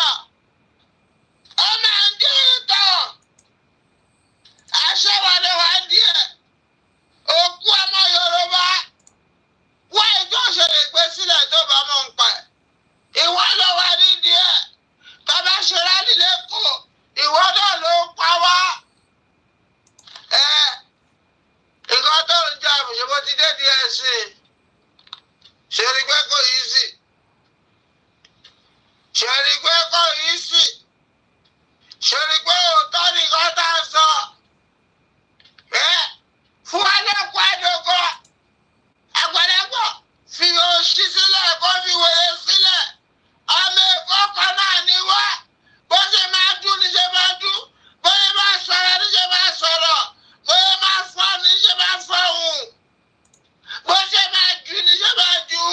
Fún alẹ́kọ̀ọ́ àdógọ́ bàbá fi wèrè sílẹ̀. Wọ́n ṣẹ́gbẹ̀fẹ́ yìí náà ni.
tún máa dìde, a máa tẹ̀sí ẹ lójú, a máa ká yín mọ́lé, àtọ́ba àtijọ́yè, tẹ́ ẹ bá láwùn, ẹ máa kẹtọ́ sáré, tẹ́ ẹ bá láwùn, ẹ máa kẹtọ́ sáré. Olùgbọ́bọ̀ eléyà ìpè ojú wa ti là, àwọn òfẹ́ yamayama mọ́, abẹ́ kú olóko ẹrù, Yoruba nation. Youth reloaded, all the youth of Nigeria reloaded. Àmọ́ tẹ̀sán àwọn bàbá yìí lójú. Àwọn bàbá yìí wọ́n ti darúgbó. Abẹ́kọ̀ kẹtọ sáré. Because wọ́n kẹ́hùn sọ̀rọ̀. Ẹ jẹ́ kó sá kábàkábà. Ẹ jẹ́ kó sá kábàkábà. Àwọn bàbá yìí ẹ máa sá kábàkábà. Ẹ máa sá kọlọ́bà. Bí orin náà sì wà tú wọn láti Ìkòròdú. Ẹ máa sá dẹ̀ndẹ̀rẹ́ ní pópó. Ojú wa ló máa ṣe. Ojú wa ló máa ṣe. Ojú wa ló máa ṣe. Kéyà àti làjù wá. Ẹ̀yìn sùn. Ẹ lé wọn lérè. Ẹ lé wọn bàbá yìí lérè. Àwọn bàbá yóò gbádùn. Wọ́n ní ìdíwèrè. Violent lọ like. Àwọn náà ń pa wá. Violent lọ like. Violent lọ like. Violent lógún wọn. Ẹ tẹ́ sí wọn lójú. Yoruba nation. Moki brother me, Tinubu, I've told you, is a weak element. Is a weak element. But ṣé mọ̀ pé àwa Yorùbá, we love to pretend that we are intelligent when ìgbà tí ó yẹ ká lo intelligence wa ká fi béèrè, just like Ijaya is doing. Jẹ́ pé àwọn òyìnbó ló ń ṣe tí mo kí ẹ brother mi Mr. Fab. Tó bá jẹ́ pé àwọn Yẹ̀lámídì ló dà pé wọ́n ń try láti sọ ìyí Adédìbò or something. Àwọn mala politics. Tó bá jẹ́ pé àwọn olóṣèlú, tó bá jẹ́ pé àwọn òyìnbó ló ń ṣe tí Ìjáyà ṣe there will be tractions of people that wants to continue to support. I'm going to play a video about a guy now. Mo ti rí video yẹn, and I've even been able to get the full name that I'm looking for. Many of you don't know him. I had to play video some years back. Is the way he does his own is he knocked them off. And I'll tell you how he has been able to say that conservative government, èmi ò vote for conservative láàárọ̀ yìí, I am voting Labour. We are tired of the 14 years of their madness. But ẹ mọ̀ pé torí pé mi ni mò ń sọ nísìn, àyìn máa ń pa Koiki bó bá má sọ̀rọ̀ bẹ́ẹ̀. That is why mo ṣe sọ fún yín pé àwọn olóṣèlú yín tá à ń ṣépè fún gbọ́ bílẹ̀ náà ṣe attack àwọn conservative. The reason why we don't focus on the system here with what they do is because the only time we bring the British into the discussion is because they brought this mess on us. Àwọn ló gbé mess lé wa lórí. And they're not going to solve the problem. If anybody is waiting that UK will come and solve the problem, you're wasting your time. It's good that we engage them. I have told the people that are in the Yoruba Nation political party, most of them straight up, and they know that, they know where I stand, that no amount of MP at the parliament will solve our problem. But there's nothing wrong in making a push to have a Yoruba MP. Kò lè solve problem wa, bá fẹ́ gba Yoruba country. Kò lè solve it. In tó máa solve bá fẹ́ gba Yoruba country, it is right inside Yoruba land. And everybody knows what it's going to be. But we are going round and round trying to find if there's another route. But route, children run. But route Tamagba, route Tamagba, everybody knows it. But even if we know that there's a route that we want to take that is not the right route, does not mean there's no room for negotiation, and there's no room for dialogue, and there's no room for peace. Ẹ sọ fún President Tinubu pé for peace to reign within those territory, Arewa, Yoruba, Biafra, and the smaller indigenous ethnic among us, let everybody go their separate ways. Tinubu wà ńbẹ̀ kò sí níbẹ̀, kò ní ever see peace in Nigeria. There've never been peace from the day one that Nigeria was merged in 1914. And there will never be peace even after the 1960 independence. There will never be peace even after the genocide war against the Biafra. And there will never be peace even after MK Abiola was killed. So what then are you looking for in a country where there will be no peace? Why are we forcing ourselves in a system that there's no peace?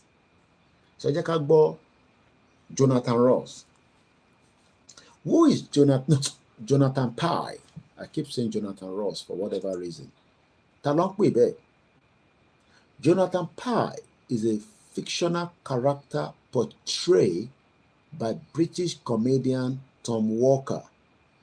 Jonathan Pye is a liberal political correspondent who rant angrily about the British, American, and Australian politics.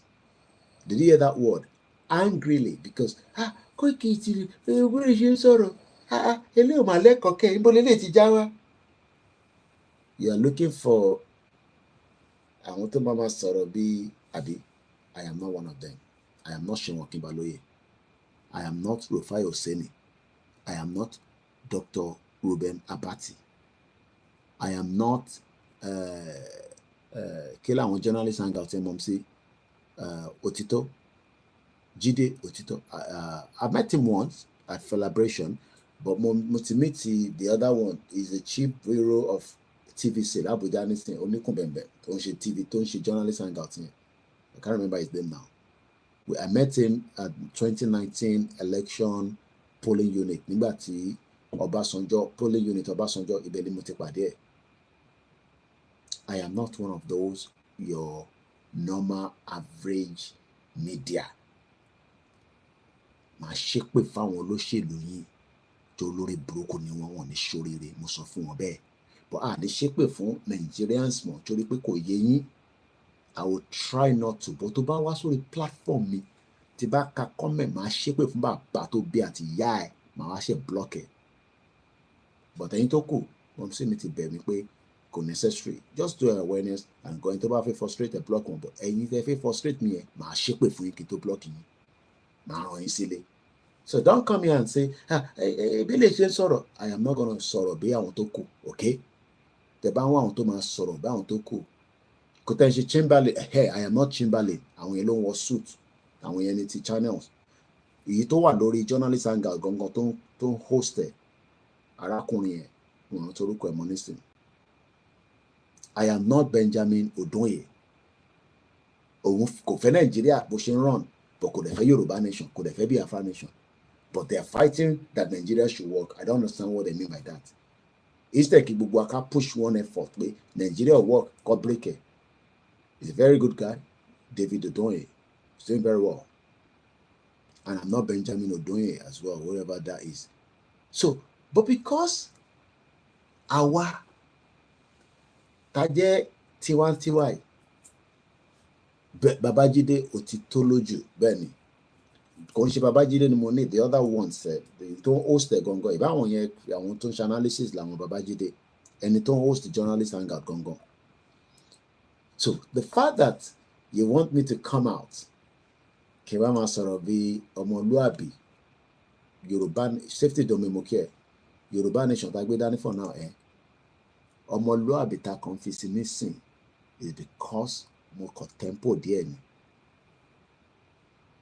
I am not your average. I am not your blogger. Èmi máa wo bọ̀bọ̀ kan Adams Links, àwọn yẹn ló ń blog. Mo ti bó ti blog Davido. wọ́n ní Davido ní owó tóun gbà nínú wedding òun gbà táwọn délé táwọn kà mo mọ bólówó ṣe tún mọ iye tó gbà tó ti di pé ó ń complain ó lówó náà, but again àwọn ti blog ẹ̀. I appreciate my sister Bukky Jesse. I listen to her. She's fighting a right cause, but I am not Bukky Jesse. I am not Lisa Anjorin. I am not Iyabo Ojo. I am not Very Dark Man. I am Olayomi Koiki. Koikimedia tó ń jà pé ká gba Yorùbá nation tí kò ní dá fún gbogbo ẹni tó bá ní kí Nàìjíríà ṣe exist wọn ní ṣoríire torí ìlú òfò ni, ìlú apanilẹ́kún ní Nàìjíríà. Apanilẹ́kún ajayé tí wọn mọ́ ti wà. Gbogbo bulletproof kàtẹ́ nìyẹn àǹjọ̀nú máa wọnú ẹ̀ apáyín sínú ẹ̀. Yàtọ̀ sí driver tó ń drive mú yín tẹ́ ẹ̀ lè ra omi fún. Òyìnbó kan ti máa ń bá rajà mo sì ní mo story lórí M25. It's a recycling place, so they collect a lot of stuff from the council within that area. Nígbà tí mo ṣe ń tajà ní car boot, so mo máa lọ ń rajà lọ́wọ́ wọn. Orí ibẹ̀ ni mo ti mọ̀ wọn. Ó wá sọ fún mi níjọ́ kan tí mo lọ síbẹ̀. Ó ní how do Africans, how do you guys think? Mo ní what do you mean by that? Ó fẹ́ lọ ṣe the same thing ní Ghana because èmi nìkan kọ́ ni máa ń rajà, Africans máa ń rajà lọ́wọ́ ẹ̀ gan. Wọ́n ní ọjà tó bí ìyẹpẹrẹ. Mr. Danny Mokin, Mr. Tosin Adeyanju Mokin, ṣe relate mọ́ Deji Adeyanju brother mi dáadáa, our new lawyer in town. Tẹ́ bá ti ní problem ẹ pé Deji Adeyanju á bá yín sort it out. Àti barrister pẹ̀lú mi, àwọn lawyer wa dáadáa.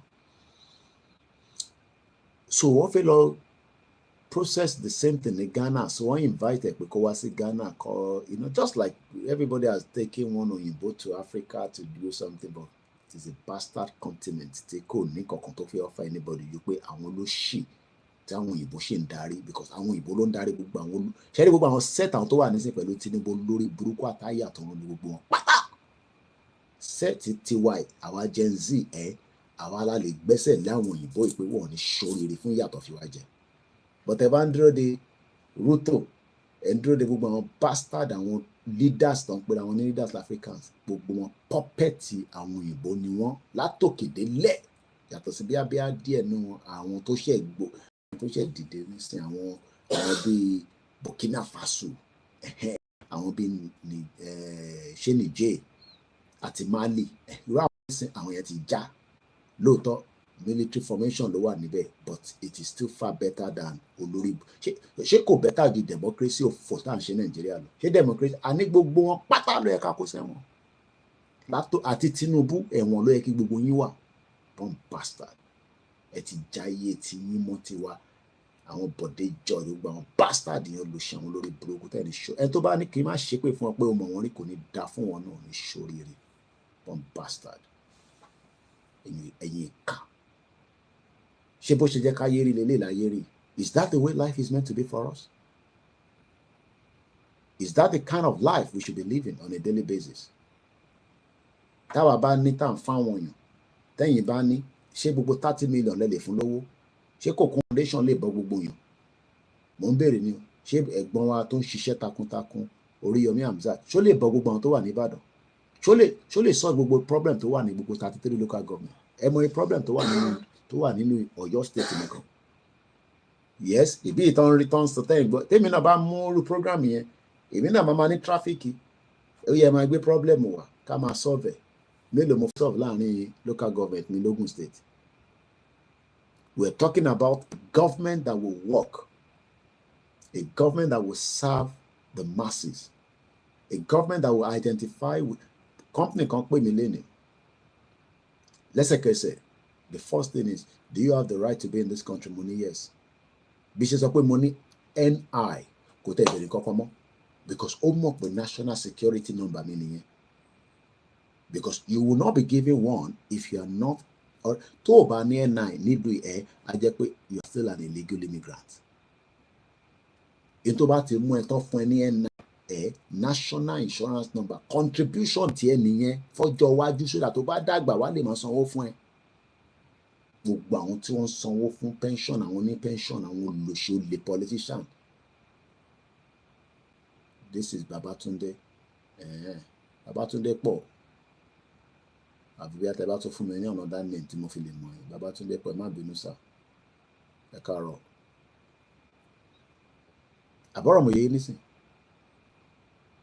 gbogbo owó àwọn olówó àwọn ìyá tó ti ṣe wàhálà tó ti ṣiṣẹ́ pẹ̀lú government kódà private sector gan san pension fáwọn èèyàn àwọn yẹn lẹ́yìn wá ní káwa máa pọ́nlé ẹ wà very careful yẹn mo ṣe sọ pé ọwọ́ òrùlé lẹ́wà a sọ̀rọ̀ okó àtòbò níbí báyìí I don't love to use that word but mo ẹ̀rí pé mo time nísìn so tó bá ń wá bí tó ti ń sọ̀rọ̀ yẹn ó pọ̀ lórí ṣìṣì èmi náà máa lọ ń gbọ́ wọn lẹ́ǹkọ̀ọ̀kan tí bá fẹ́ wá ìléwé time ibi ìbàyí ọ̀rọ̀ ayé wa là ń sọ̀rọ̀ ẹ̀ níbí ìbàyí a sọ̀rọ̀ money doubler níbí ìbàyí mo sọ̀rọ̀ stock exchange mo sọ̀rọ̀ wá bá mi lọ rajà wá bá mi tí bá fẹ́ máa ṣe business pé ẹ wá tajà ẹ wá rajà mo mọ tí mo lè máa tà fún yín o I am not joking inú family tó bí mi sí inú family tó ti ń tajà ni o 15 years ni mo fi ń tajà nínú ìta níta ni mo ti ń tajà tó ń pè ní car boot market for 15 years ojú ò tì mí o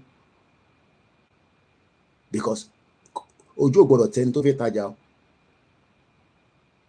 so kò ń ṣe pé mo mọ tí mo lè máa tà fún yín o tí máa ní kájọ máa tà kájọ máa rà especially mo wà at advantage UK ni mo wà ìwọ tó lè wọlé mo mọ tí mo lè bẹ́ rà kájọ máa ṣòwò yẹn mo ò ṣe gbogbo yẹn o èyí tí mo gbórí lé orí pé ká ṣe Yorùbá nation ẹni tọ́lọ́run bá bùkún kó support mo dẹ̀ dúpẹ́ fẹ́yìn tẹ́yìn support ẹni tọ́lọ́run bá dẹ̀ fún tó bá náà support ìyẹn ò ní mo máa mo dúpẹ́ fọlọ́run mo ní kọjá àyà ẹ̀mí ara mi níbi mo ní lọ gbé mọ́tò tí mo ní lè san insurance every month ọlọ́pàá máa dá mi dúró torí ẹ̀yin ẹ̀gbọ́n kan wà tẹ́yìn ṣe yẹn ẹ lè rò pé rámù pa ẹ wo story tó jáde ní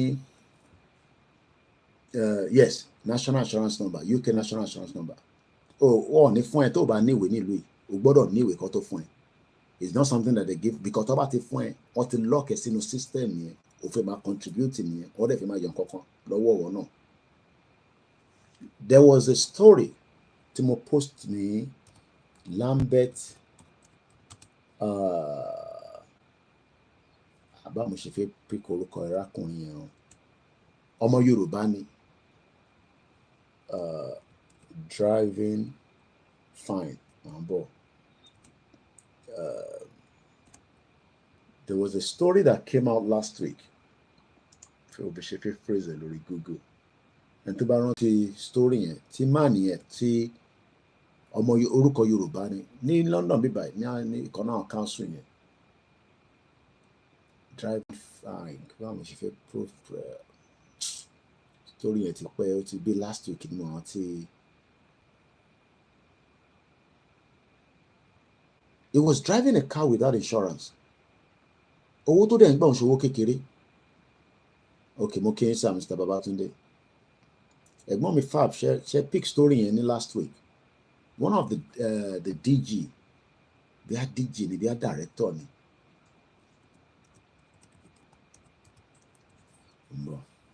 Màá mọ bí ṣe máa kọ phrase ẹ̀ lórí.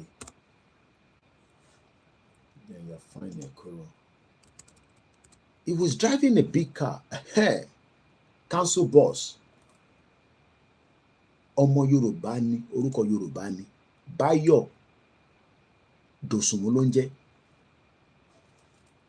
Àkókò máa rò pé rọ̀pọ̀ máa send the link yẹn sórí comment section nísìn ẹni tó bá fẹ́ lọ ka story yẹn. He was driving a car without insurance. Mo rí irú ẹ̀rí láyé mi.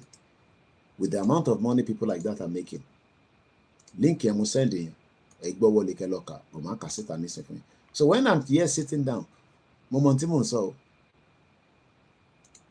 So tó bá yẹ pa fi máa tajà fúnra wa àmọ́ ara àwọn tó ń ṣe program tó yẹ pé góòlù ló ń ta wọ́n ń ta fìlà wọ́n Lisa Anjorin ń taṣọ lórí platform ó dẹ̀ ń ṣe program ẹ̀ lọ traffic dẹ̀ wà lọ́dọ̀ ẹ̀ ṣe gan-an mọ́ sí Báyọ̀ Dòsùnmú lẹ́ni yẹn jẹ́ Dòsùnmú yẹn gan-an máa yẹ pé lára àwọn family wa gan ni mo tẹ̀ fi bí yín mọ́ sí bí a ti tà sọ̀rọ̀ lọ́la because that name Dòsùnmú àwọn ọmọ Èkó ni ẹ jẹ́ kí n ka story yẹn fún yín ṣẹlẹ̀ ń tẹ́ wà nílé mo sọ fún yín pé UK tó o bá ti kọjá ìyá rẹ̀ you can be here for the next 40 years má kọjá àyà rẹ ni, má get ara involved in crime. It will catch up on you. And don't try to go corner. 15 years tí mo fi gbàwé mi kàn ṣe pé a lè lọ kọ́nà o.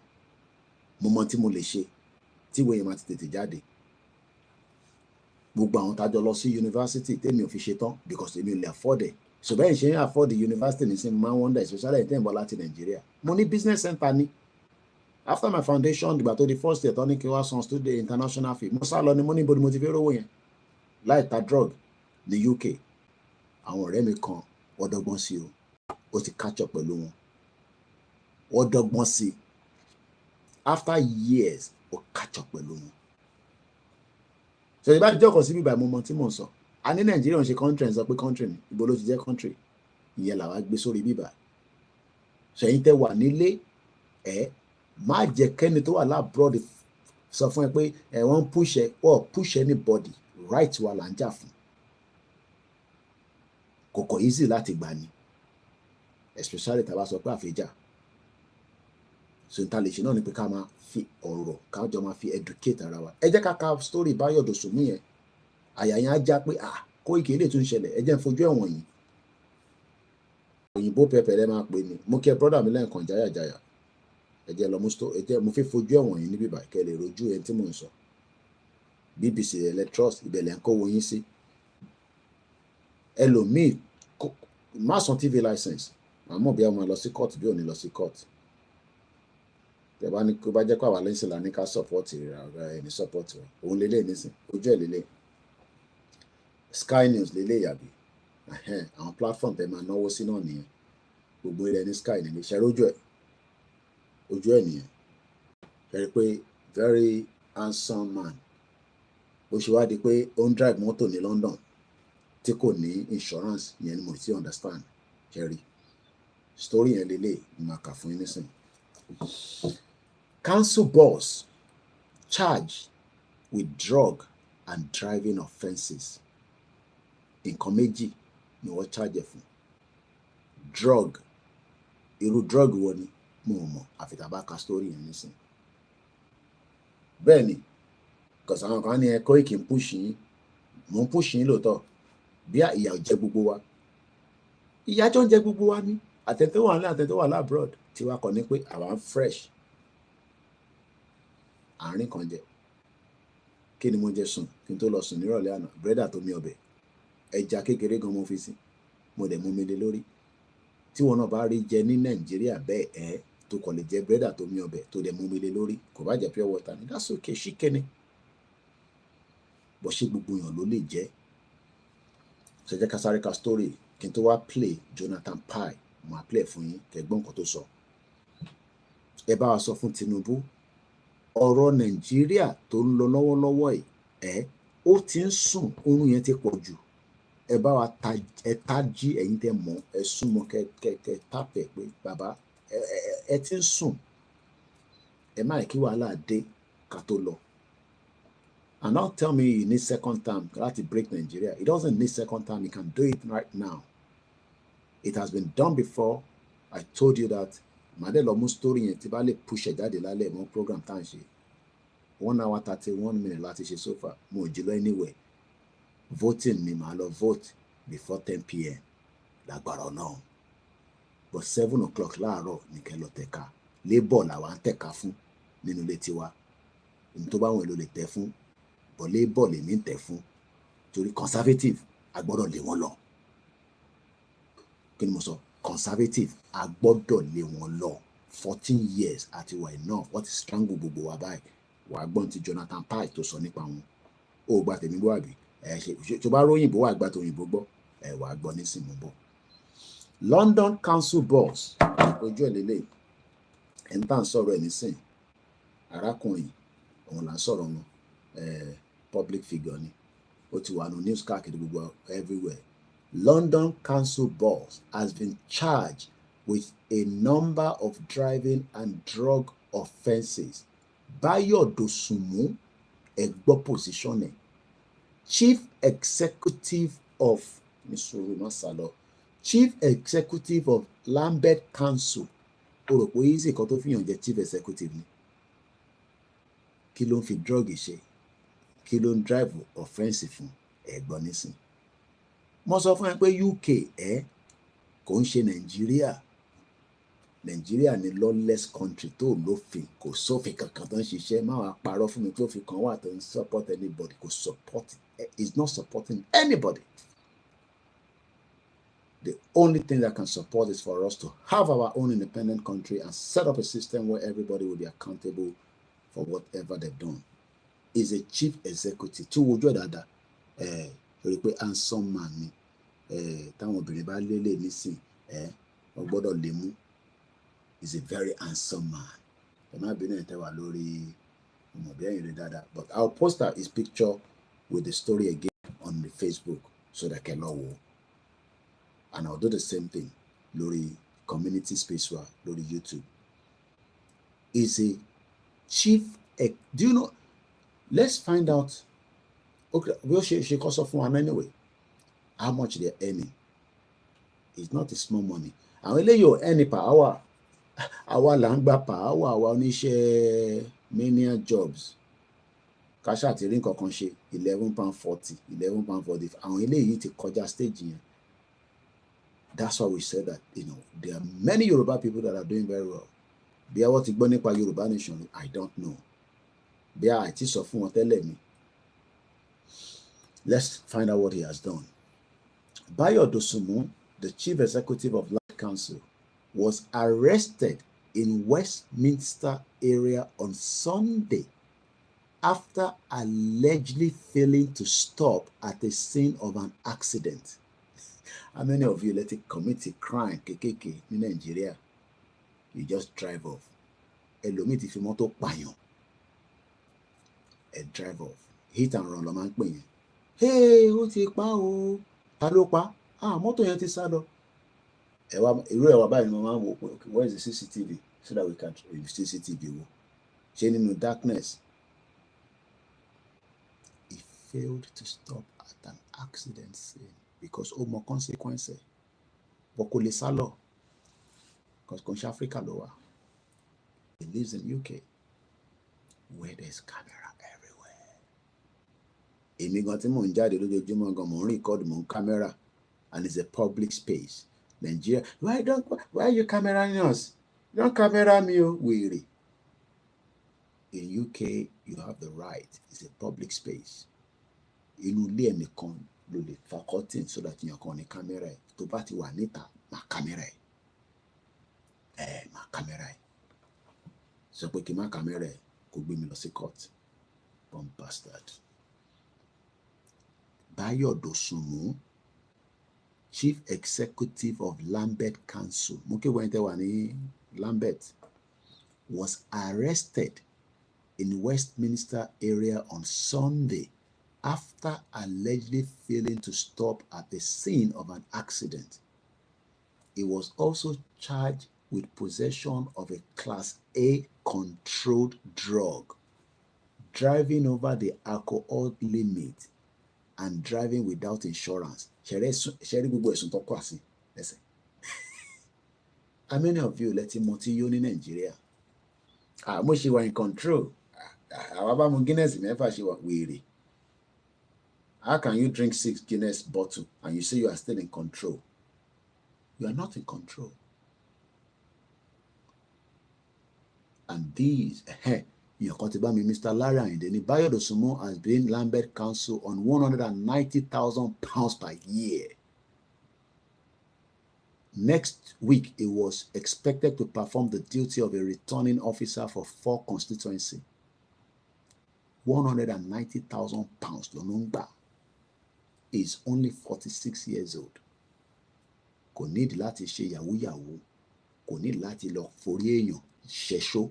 Ìwọ fẹ́ forí èèyàn ṣẹ̀ṣó láti gun Range Rover. No, you don't need that. You need a working system. You need a. Do you know that this is what you, as a councillor, chief executive, you should be earning equivalent in Nigeria if you ever have a country called Nigeria.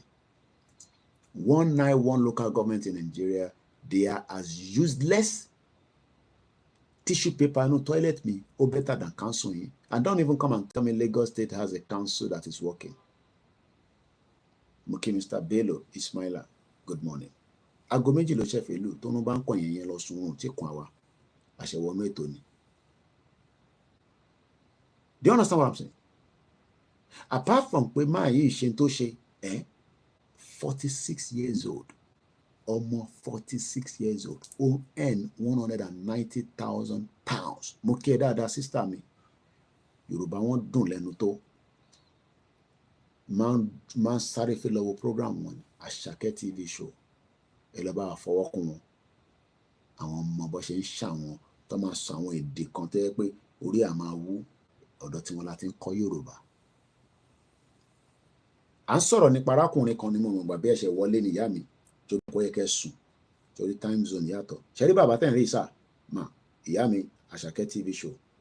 Arákùnrin tẹ̀ ń rí Báyọ̀ Dòsùnmú ló ń pè council executive ni.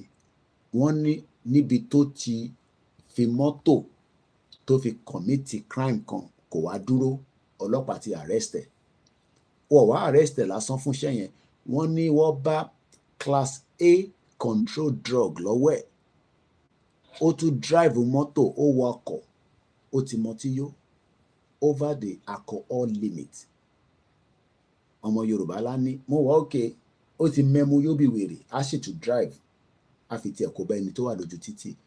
Wọ́n ló tún wá ń wa mọ́tò kò ní insurance. Ẹni tó ń gba 190,000 pounds lọ́dún whatever that means in naira kò ní insurance. Ṣorí pé mo ṣe sọ pé ṣé mi tí ẹ fún lówó tó pọ̀ ni máa lọ gbé mọ́tò kan nísìnyí tí máa drive tí mo ní insurance. Mr. Bayo Dosunmu, 46 years old. Many 46 years old.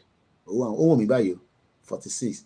Shut up Koiki kí ló ń sọ tó ń dùn lẹ́nu ẹ̀ wèrè ó sì ń gbé lábẹ́ bàbá àti ìyá ẹ̀ at 46. Ó ń gbé nílé slap me and slap you. Ó ń gbé nílé tí kò ní toilet. Tó yẹ pé tó bá fẹ́ yàgbẹ́ lóru yìí nísìnyí bí bá fẹ́ yàgbẹ́ nísìnyí máa lọ sókè máa yàgbẹ́. Tí wọ́n bá fẹ́ yàgbẹ́ nísìnyí wàá lọ sí báńkì wàá lọ sí àwọn wàá ti rìn kọjá yàrá bíi 6 wàá wá sílẹ̀kùn síta ibi tó ti ń yàgbẹ́ sínú ṣáláńgá ọlọ́mọ yẹn kò jábọ́ sínú ṣáláńgá gan. Ìlú òfò ó rò pé wọ́n ráwọn pa ni. Ẹ lọ sí ọ̀dọ̀ ọlọ́pàá Benjamin Odonye ní last week ọ̀nà ọmọ kékeré kan jábọ́ sínú ṣáláńgá ọmọ 3 years old. Àní Nàìjíríà ń ṣe country. Ìlú òfò orílẹ̀-èdè Yorùbá nìkan lọ́nà àbáyọ bí sísítà mi Àṣàkẹ́ TV ṣe kọ́. Orílẹ̀-èdè ẹ̀kọ́ ìkè a lè amẹ́ndẹ̀ Ọlọ́run jẹ́ kárí good leader. Ọlọ́run ní fún yín ní good leader bad leader ló máa fún wa torí pé olórí burúkú ni wọ́n mùjẹ̀mùjẹ̀ ni wọ́n. Mo kí ẹ Mr. Ọlá Oòduà kò sẹ́ni kankan gbogbo wa lájọ fẹ́ èyí tẹ náà fẹ́ gan fẹ́ ẹ sọ fún Tinubu kó wake up ẹ ní kó wake up. Tinubu wake up ìtòsùn ti tó. We are in danger and that danger continue to come on our face every day. Mo ṣì máa play Jonathan Pye mo fẹ́ kàtẹ́lẹ̀ tán ni. Wọ́n ní Mr. Bayo Dosunmu from Hammersmith Ifeanyi Imbewe, thank you so much. Wọ́n ní kẹ́ thumbs up. Thumbs up does not mean write it on the comment section. You come out of the comment section, you go and thumbs up. 117 is watching, only 28 people have thumbs up. Mo mọ̀ pé ìrántí mọ́ ni ẹ bá jáde nínú broadcast nísìn ẹ bá wa lọ thumbs up. Oh my God, they still have Shalanga in ìyá mi. Àná ọmọ kékeré kan ní last week. Ẹ bá ní kí lọ mú jáde máa lọ mú jáde. Èmi kà lọ́dọ̀ police in Nigeria. Èmi follow wọn lórí Twitter. A 3-year-old dropped into because they forgot to close the Shalanga. Dropped into Shalanga.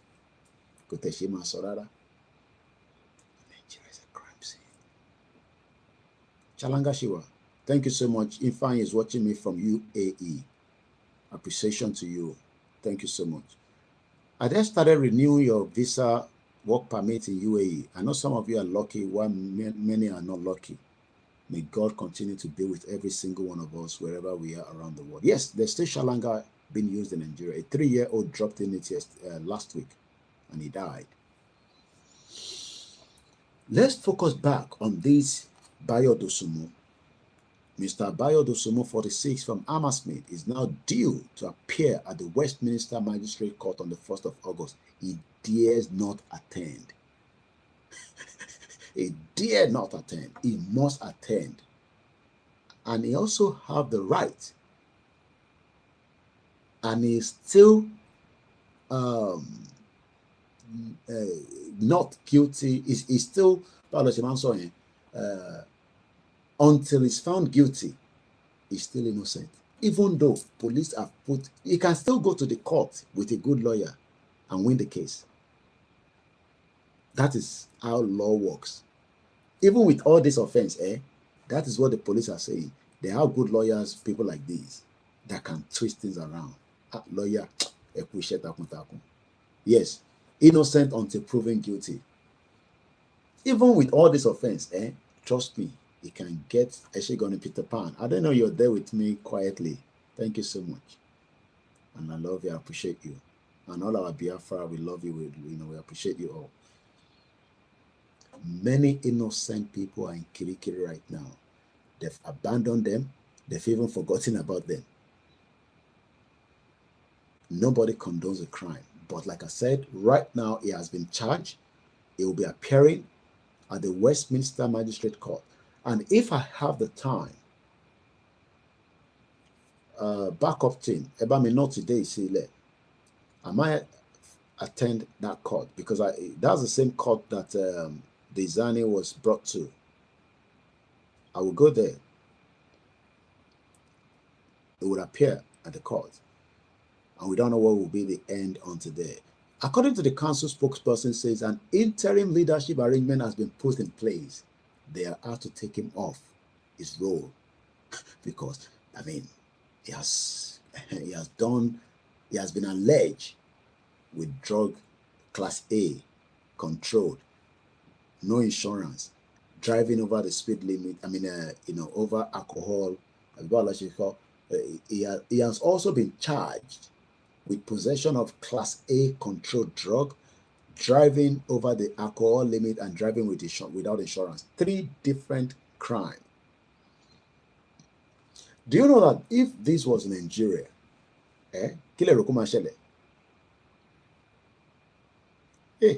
my sister say, hey, Mr. Koiki, we are still here. Just they pray for us. So we are trying. Just the eye for the police. We are suffering people. As at yesterday, the exchange rate of 190,000 pounds is equivalent to 360 million naira. That is what Mr. Bayo Dosumo is earning at 46 years old. That is what you should be earning as one of the chief executives of the local government in Nigeria. That is what you should be earning at 46 years old. But you are still at 46, licking the ass of the politicians, because to you, they are babalaye. Many of you have not thumbs up on the program. It's very, very, how do I want to put it? It's not fair. We're here talking something serious. We haven't asked you to give us money. Just thumbs up. It just helped the program. It's not like we're earning money from YouTube. Just help us to thumbs up. We appreciate it. Thank you so much. Especially my Koikimedia monetization was removed for over a year now. I'm not even worried about it. He hasn't stopped my program running on it. I do short videos. I do long videos. Mr. Clement, he will blame his village people. You be a bad man. Somebody is earning 3 on. Mr. Larry Ayinde, thank you so much for helping me behind the scene.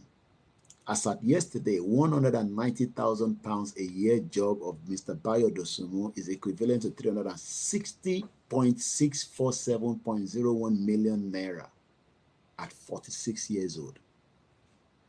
Well, not on the Instagram. It has to be on the YouTube. So if you have a YouTube account, you can quickly go and thumbs up and then come back on the Instagram. And you can do the same thing on Facebook as well. Just come on the YouTube. It helps the program that we are doing.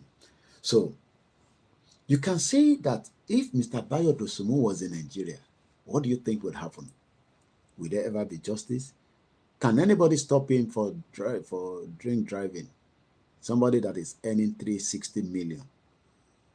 How much are the police earning? He will just say, take 1 million, and the police. Thank you, sir. We've seen the police officer. Don't blame them. They are not getting paid properly. You can go on the YouTube and thumbs up and go back to whatever you feel comfortable to watch. So all these are most of the reason why we are saying, and this will just take me. So the council has already arranged another interim leadership. They added, we are unable to make any further comment due to the ongoing police investigation. This is a powerful young man doing very well.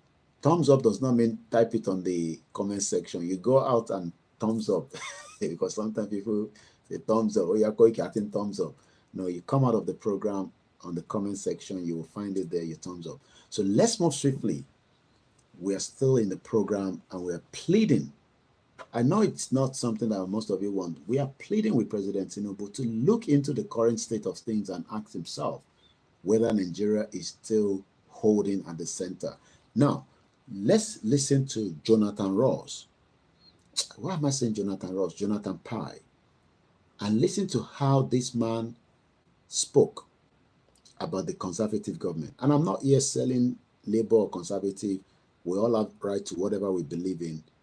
But let's listen to Jonathan Ross. And I hope this is the one I'm looking for. Once again, shout out to many of you that continue to support us. I want to be sure that that's the one I'm looking for. 5 minutes. For this 4 minutes, 51 seconds. The conservative. Okay, I think it's this one. Let's listen to this man. Congrats on registering for this very special limited time training course. 2 o'clock already in London. Masterclass hosted as we look back at the last 14 years. Nisuru. What I want you to pick from this man is just take note of everything he's saying.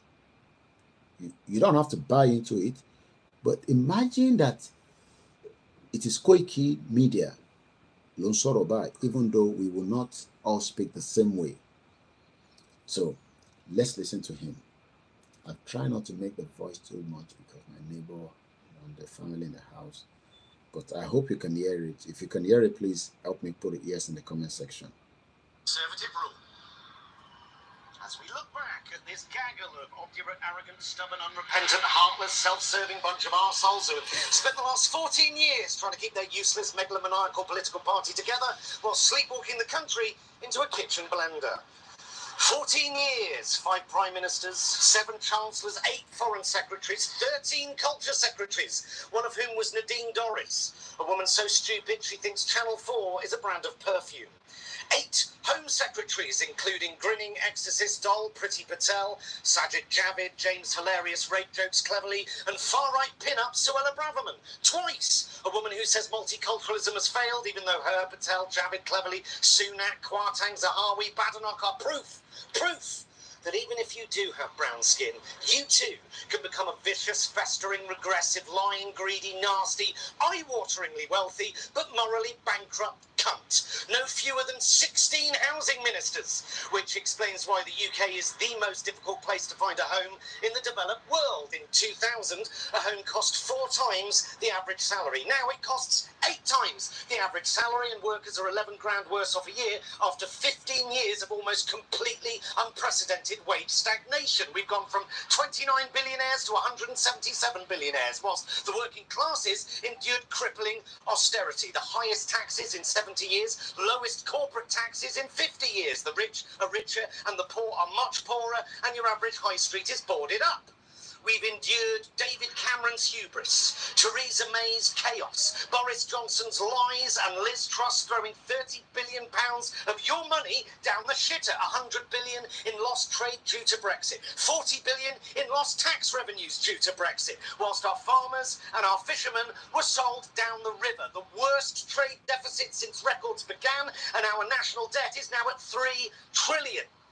Average student debt has gone from 5k to 50k. Homelessness has doubled, child poverty has tripled, an energy crisis that has little to do with the war in Ukraine and more to do with unfettered capitalism and unbridled greed. Highest energy bills in Europe, with 6.7 million people currently living in fuel poverty. The party of law and order have overseen record backlogs in the Crown Court, delays of 5 years for rape cases, with rapists being spared jail because the prisons are full. Chronic shortages of judges on top of a narrative that says they're all enemies of the people. They sold off 600 police stations. They cut police numbers by 21,000, then increased police numbers by 20,000, which is not an increase in police numbers, no matter how many times they tell you it is.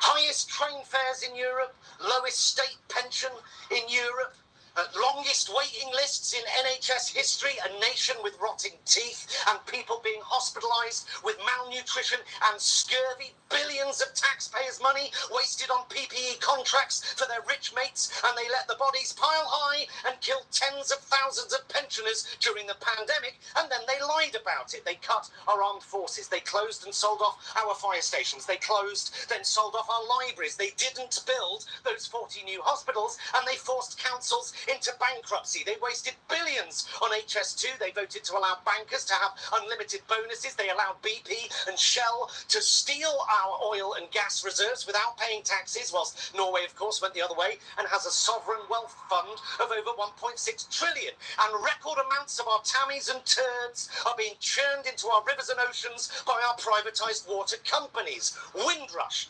Grenfell, Partygate, Barnard Castle, 30p Lee, bullying, affairs, groping and rape and tractor porn and Chris Pincher and corruption and dirty deals and racist donors and lies and lies and lies. And yes, the pandemic didn't help and the war in Ukraine hasn't helped. But don't believe them when they tell you that that's the reason that you are poorer this week than you were last week, whilst Rishi Sunak is richer this week than he was last week. Rishi Sunak cut taxes on champagne on the same day he cut funding to rebuild schools, and he wants to bring back national service. What else are they going to bring back? Grandstand? Spam on the national health? Snickers going back to marathon? I look forward to voting these incompetent, hubristic grifters out, and I hope they spend a very long time in the wilderness and have a really think about what they just did. Well, a trip down memory lane there with some highs and some lows from the last 14 years. It's never been a better time to invest in your future. Learn at your own pace from... 2 o'clock in London. Almost a few more hours before the Independence Day in America, 4th of July. If you don't get the message I just played now, you cannot understand anything. Imagine to bá jẹ́ pé àwa là ń bá ṣe ó ṣèlú yín ní Nàìjíríà. Koiki, mama sọ̀rọ̀ bẹ́ẹ̀ yẹn o. Don't talk like that o. Mr. Gbenga sọ pé mo kí ẹ̀yin tẹ́ ń darapọ̀ mọ́ wa. A life of no impact is a life of no value. Tinubu ọmọ Yorùbá want to see your good impact. Tí Tinubu bá dé bẹ́ẹ̀, a máa ní First Inspector General of Police, they still crying. A máa ní control of the Apapa port. We are still not making anything out of it. Why then are we forcing ourselves to live? Shewamo Kwenti Maiso, Jonathan Pai. Let's listen to this one. Coming from these Agbakoba. That the criminals in the Nigerian one are the bankers and many other sectors. So Tinubu, are you sure? Edagbo, how? Moki Ubentewa Lori Twitter space. Thank you so much for joining us at these early hours. Even though we are not bringing anybody up to speak, but we appreciate and we recognize every single one. Let's first listen to this first. It's very clear. We made a declaration saying that it's too late for restructuring in Nigeria. You remember in 1962, there was a massive problem in Nigeria when Arewa was arrested. Our people talked to us. There was crisis for over 4 years that led to the coup. There was a Yoruba meeting of elders called the Yoruba Leaders of Thought. We relented. The thing continued. Yoruba has continued to lose ground since that time. In 1993, there was the annulment of the June 12 election. Shiju Ade, the former OI, spoke and said Yoruba should go ahead and conduct an election. We did. It led to nothing. The same thing happened in 1998, just before the handover to the democratic elected government. Yoruba did not want to go for anything like Nigeria again. But then it failed. Look at where we are. Yoruba has been losing ground since 1914, and we are just tired. We are there for restructuring. It's too late for restructuring in Nigeria. It's too late for sovereign national conference. It's too late for resource control. What we want now is Oduduwa Republic. And we are very categorical about that. We have made that very clear. We have made declarations, and we are very serious about our demands. Every region just go to its own tent. Yoruba wants to be on its own because the problem that Yoruba has is Nigeria. Nigeria is the problem, is the impediment to Yoruba development. Is the impediment to Yoruba development. Without Nigeria, we will be where we are. 1960. 1960, we were far ahead of South Korea. Far ahead of South Korea and North Korea. Like you said, Mr. Ayo Doyin Akinriola Sokwe, George Akinola, comrade, is a consistent, unlike some people. Oyeladun, that is my warrior. And also, well done, Olayomi Koiki, Morino, Oyeron Kiolaniyo, Mokinyo, White Lion, Emino Kinyi. And shout out to as many of the silent, quiet listeners. Àwọn ọ̀jọ̀gbọ́n tó ń tẹ̀lé program yìí. They are concerned, they are worried. Mr. Godwin Ayola, Alàgbà Koiki, àṣeyọrí ní Yoruba Nation. Sonke, good morning. To those of you on the Twitter, 43 of you, I can't read the comment, but I know you're there listening. Oh yes, that video that we're just playing now is 2017. I have not even got to know about Yoruba Nation in 2017. I have never met George Akinola until after Yoruba Nation. Mukiyawa Olajire Koka. Nigeria is an albatross on the back of Yoruba people. 1960, we were far ahead of South Korea. Those countries have left us while we are still here struggling. So let's complete the final part of that video. Then I will play Agbakoba. China even. We had television before France. We had radio before South Africa. Now look at where we are today. I think it's a shame that even any Yoruba man can be talking about restructuring at this point in time. What are we restructuring? This country that is already shot to pieces? I don't think that's what we want. But they are always talking about giving Nigeria a chance. The patience of Yoruba with Nigeria has come to an end. That word, giving Nigeria a chance, is very common with Yoruba people. Let's give it a chance. Ọlọ́run máa ṣe, Koiki ṣe sùúrù díẹ̀. Ọlọ́run máa ṣe, Tinubu ti wà níbẹ̀. That is why we are saying to Tinubu, you are there now. What is, kí ló ń delay Tinubu? What is delaying President Bola Ahmed Tinubu Omolodu Ode? I mean, what is the delay? How much time does he need before he can pull down the structure? Then I want to ask a question. I was having this discussion with somebody, I think it was with my sister, the one I told you in America. And I want to throw it out in the public domain. Does President Tinubu has the power to pull down the constitution of Nigeria? I need to know the answer. Please, ever me Lori live show me. Because I know we have, very, very intellectual people here. I was going to ask Barrister Pelumi, which I'm still going to anyway, but now that I'm live, let me rephrase it again. Does President Bola Tinubu, the Commander-in-Chief of the Armed Forces, the federal government of Nigeria, the current president of the Federal Republic of Nigeria, does he have the whole power to pull down the 1999 Constitution as amended? Ǹjẹ́ Tinubu president in Nigeria ǹjẹ́ ó ní power yẹn láti pull down constitution Nigeria? If you don't know, you don't have to answer. If you know, I don't know, if you're not too sure, don't even comment. If you're sure, but I'm still going to ask Barrister Pelumi tomorrow. I was going to ask him, but I've been busy since I got back home yesterday. And now we're going to talk about the American independence.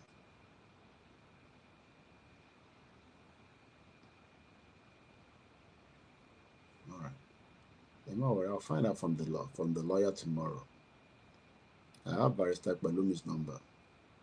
I'll give him a shot tomorrow, and I'll find out what the law says as it stands right now in Nigeria, whether the president has the power. Moki Mr. Adeke Benson, wọ́n ní kò sígbà tí Mákò ò ní kú, oníkálukú sì máa pín náà ni. Very powerful one there. So don't worry, I'll find it out tomorrow. Then as soon as I have that information, because the 1999 Constitution, as amended right now, okay, Mr. Oluwagbenga sọ pé ọ̀pá dọ̀tun ni. No, it does not have the power. It does not have the power. Eshegon Iyawala Jirekoka, one in Nigeria was going far better than South Korea and South Africa until, it went backwards. And the reason it went backward because we thought we were in democracy. They were stealing more money than even during the military time. The politicians just enrich themselves and their cronies and their friends and people that can make money out of Nigeria, and people like Reno. And they come online and they tell you, oh, let us work and fix Nigeria. All right, that's fine. Since, we don't have an answer to that, let's now listen to Agbakoba. Agbakoba, okay, Safety Domain says President Tinubu does not have the power to single-handedly pull the Constitution down. He's under the Constitution himself. Okay. Thanks so much for enlightening us. This is a platform that you get educated. And don't assume everything I know as well. We can go and do research about things and come back and tell you. Because the reason why we're saying that is that because people might be asking, okay, let's put this out again. How do many Nigerians expect Tinubu to bring that hope of a better country to them during the period that he is the president? Then what happened after he has left the presidency? Clemency is no. It has to be legislatively passed into the law to change it. So that means we expect our National Assembly to do those changes. So somebody must say, hi, I want that constitution to be brought down. And then they will talk about it or what. And this National Assembly, they're not interested in changing the 1999 Constitution as amended. And that means we are not going to get anything out of Tinubu for those that are also expecting a lot from him. So what is the end game of Nigeria? And we don't want war. We want peace. Are we sure we can ever get peace? I'll share the link of the video we just watched right now in case you want to listen to it at your own. The guy's name is Jonathan Pai. So the link is already shared. Should you want to, maybe later on, he has a lot of videos that he does. But Bushi Soronye, that is the way he does his own video. Everybody has their own style. Mine is different from his own. But imagine that a minimum Sorobenye, people will be like, Koiki Obama Sorobenye. But again, this is why we say we want to have a system where I will not be scared. But the current state of Nigeria, a lot of us are scared. I'm going to wind down the program, not because of anything, it's because I just thought maybe we should wind it down. But before we go, let me quickly read again what Babakitoye told us. It's not a lot, it's just under 2-3 minutes. We shall sharply clean up our politics, Because all we've been discussing throughout right now is politics. The Nigerian politics has not favored anybody. You cannot change anything. The INEC cannot be changed because the structure as it is right now favors whoever is there, whether it's PDP or APC, it doesn't make any difference. From ancient times, we Yoruba evolved democratic political systems. In other monarchy cultures in the world, the king is automatically succeeded by his own child, and the subjects have no voice in the choice. From the beginning of our history, we Yoruba people rejected such automatic succession. In every one of our kingdoms, from the very beginning, we choose the right to select the king from among the members of the royal family. We also empower the members of each lineage to select our chiefs to enjoy being respected by our kings and chiefs, and we had freedom of speech in the affairs of our society. In the 1950s, with Chief Obafemi Awolowo as our first premier and the first national leader in the modern times, we Yoruba people in our then western region of Nigeria evolved the most democratic political society in Africa. The government most responsive and most dedicated to the needs, the desires, and the expectations of the people. The leadership conscientiously respectful of our voices and our votes. The government and the leadership most capable of competing with the best developed countries of the world. Under the late Chief Obafemi Awolowo's successor, the high quality of leadership, politics, and governance continued for some time. In short, we had established our modern political tradition based on our ancient political culture. But in 1962, because most of the rest of Nigeria were hostile about our foremost position in progress and development in Nigeria, they combined to use the power of the federal government to push our western region down by suspending our region's constitution and elected government, imposing a hand-picked sole administrator on our region, and introducing the culture of election rigging to our region. The orderliness and the progress of our region disappeared immediately. Since then, we Yoruba have been retrogressing with the rest of Nigeria. Ultimately, the retrogression has translated to our working in tandem with Nigeria in the low standard that are typical of Nigeria. In Nigeria's undemocratic, even anti-democratic politics, systematically fraudulent elections, self-centered and horribly corrupt leadership, insensitive of government to the conditions, fears, and the suffering of people, lack of national direction, ever deepening poverty and hopelessness, general moral decline, close to moral depravity. But the days of our living in these horrible political and moral conditions are about to come to an end in our own country, separate from Nigeria. In our own Orilede, we shall soon be living again as a truly democratic people, with our politicians respecting our voices and our votes like I will be doing this morning.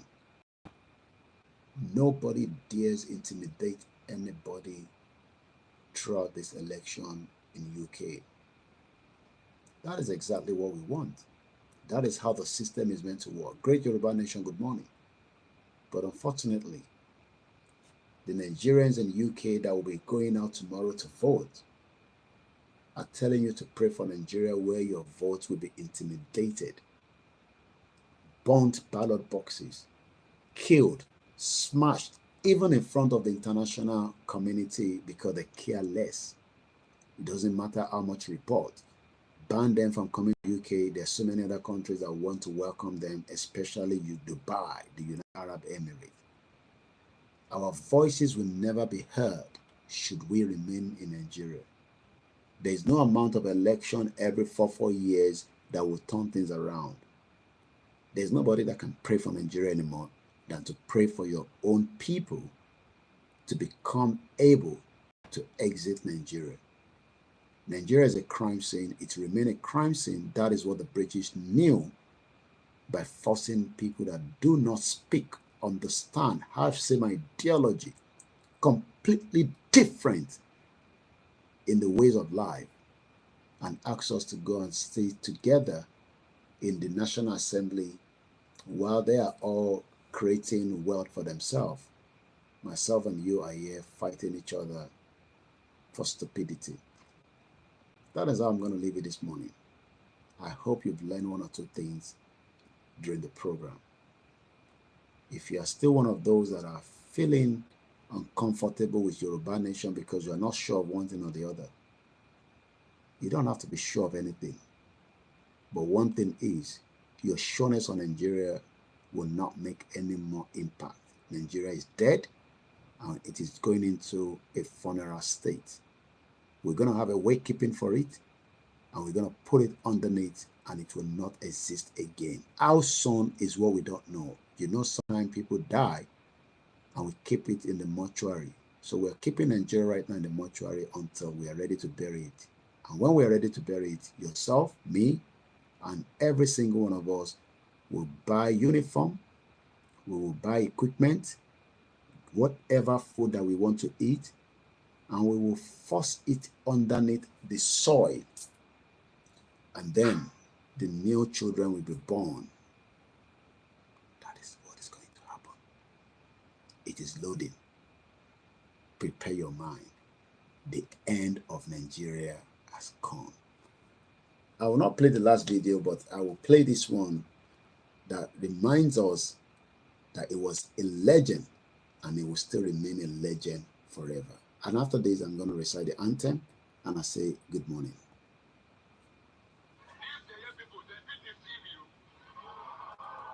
Why do they do like these people like this now? One day you must ask them, oh, you don't go ask them. You must ask. When the time is ready, we go ask. Everybody say yeah, yeah.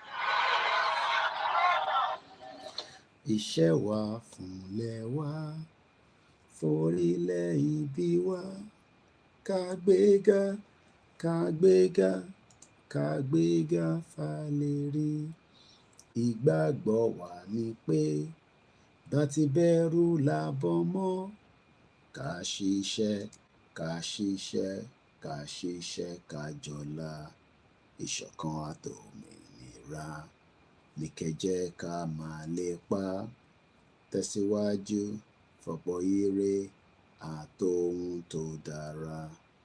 Ọmọ Oòduà dìde, bọ́ sípò ẹ̀tọ́ rẹ. Ìwọ ni ìmọ́lẹ̀ ògo adúláwọ̀. May God bless the Yoruba land. May God bless all our leaders, all our mothers, and everyone that have lost their life for the last 110 years since the creation of Nigeria as indigenous people. May their soul rest in peace. But if their death was not natural, it was got to do with the creation of Nigeria, their soul will kill every single person that is still alive that still wants to hold the rest of us from becoming who we truly are. Good morning. Bye for now. My name is OLAYOMI KOIKI. I'll be talking more about the American independence tomorrow. Okay? 4th of July. Bye for now.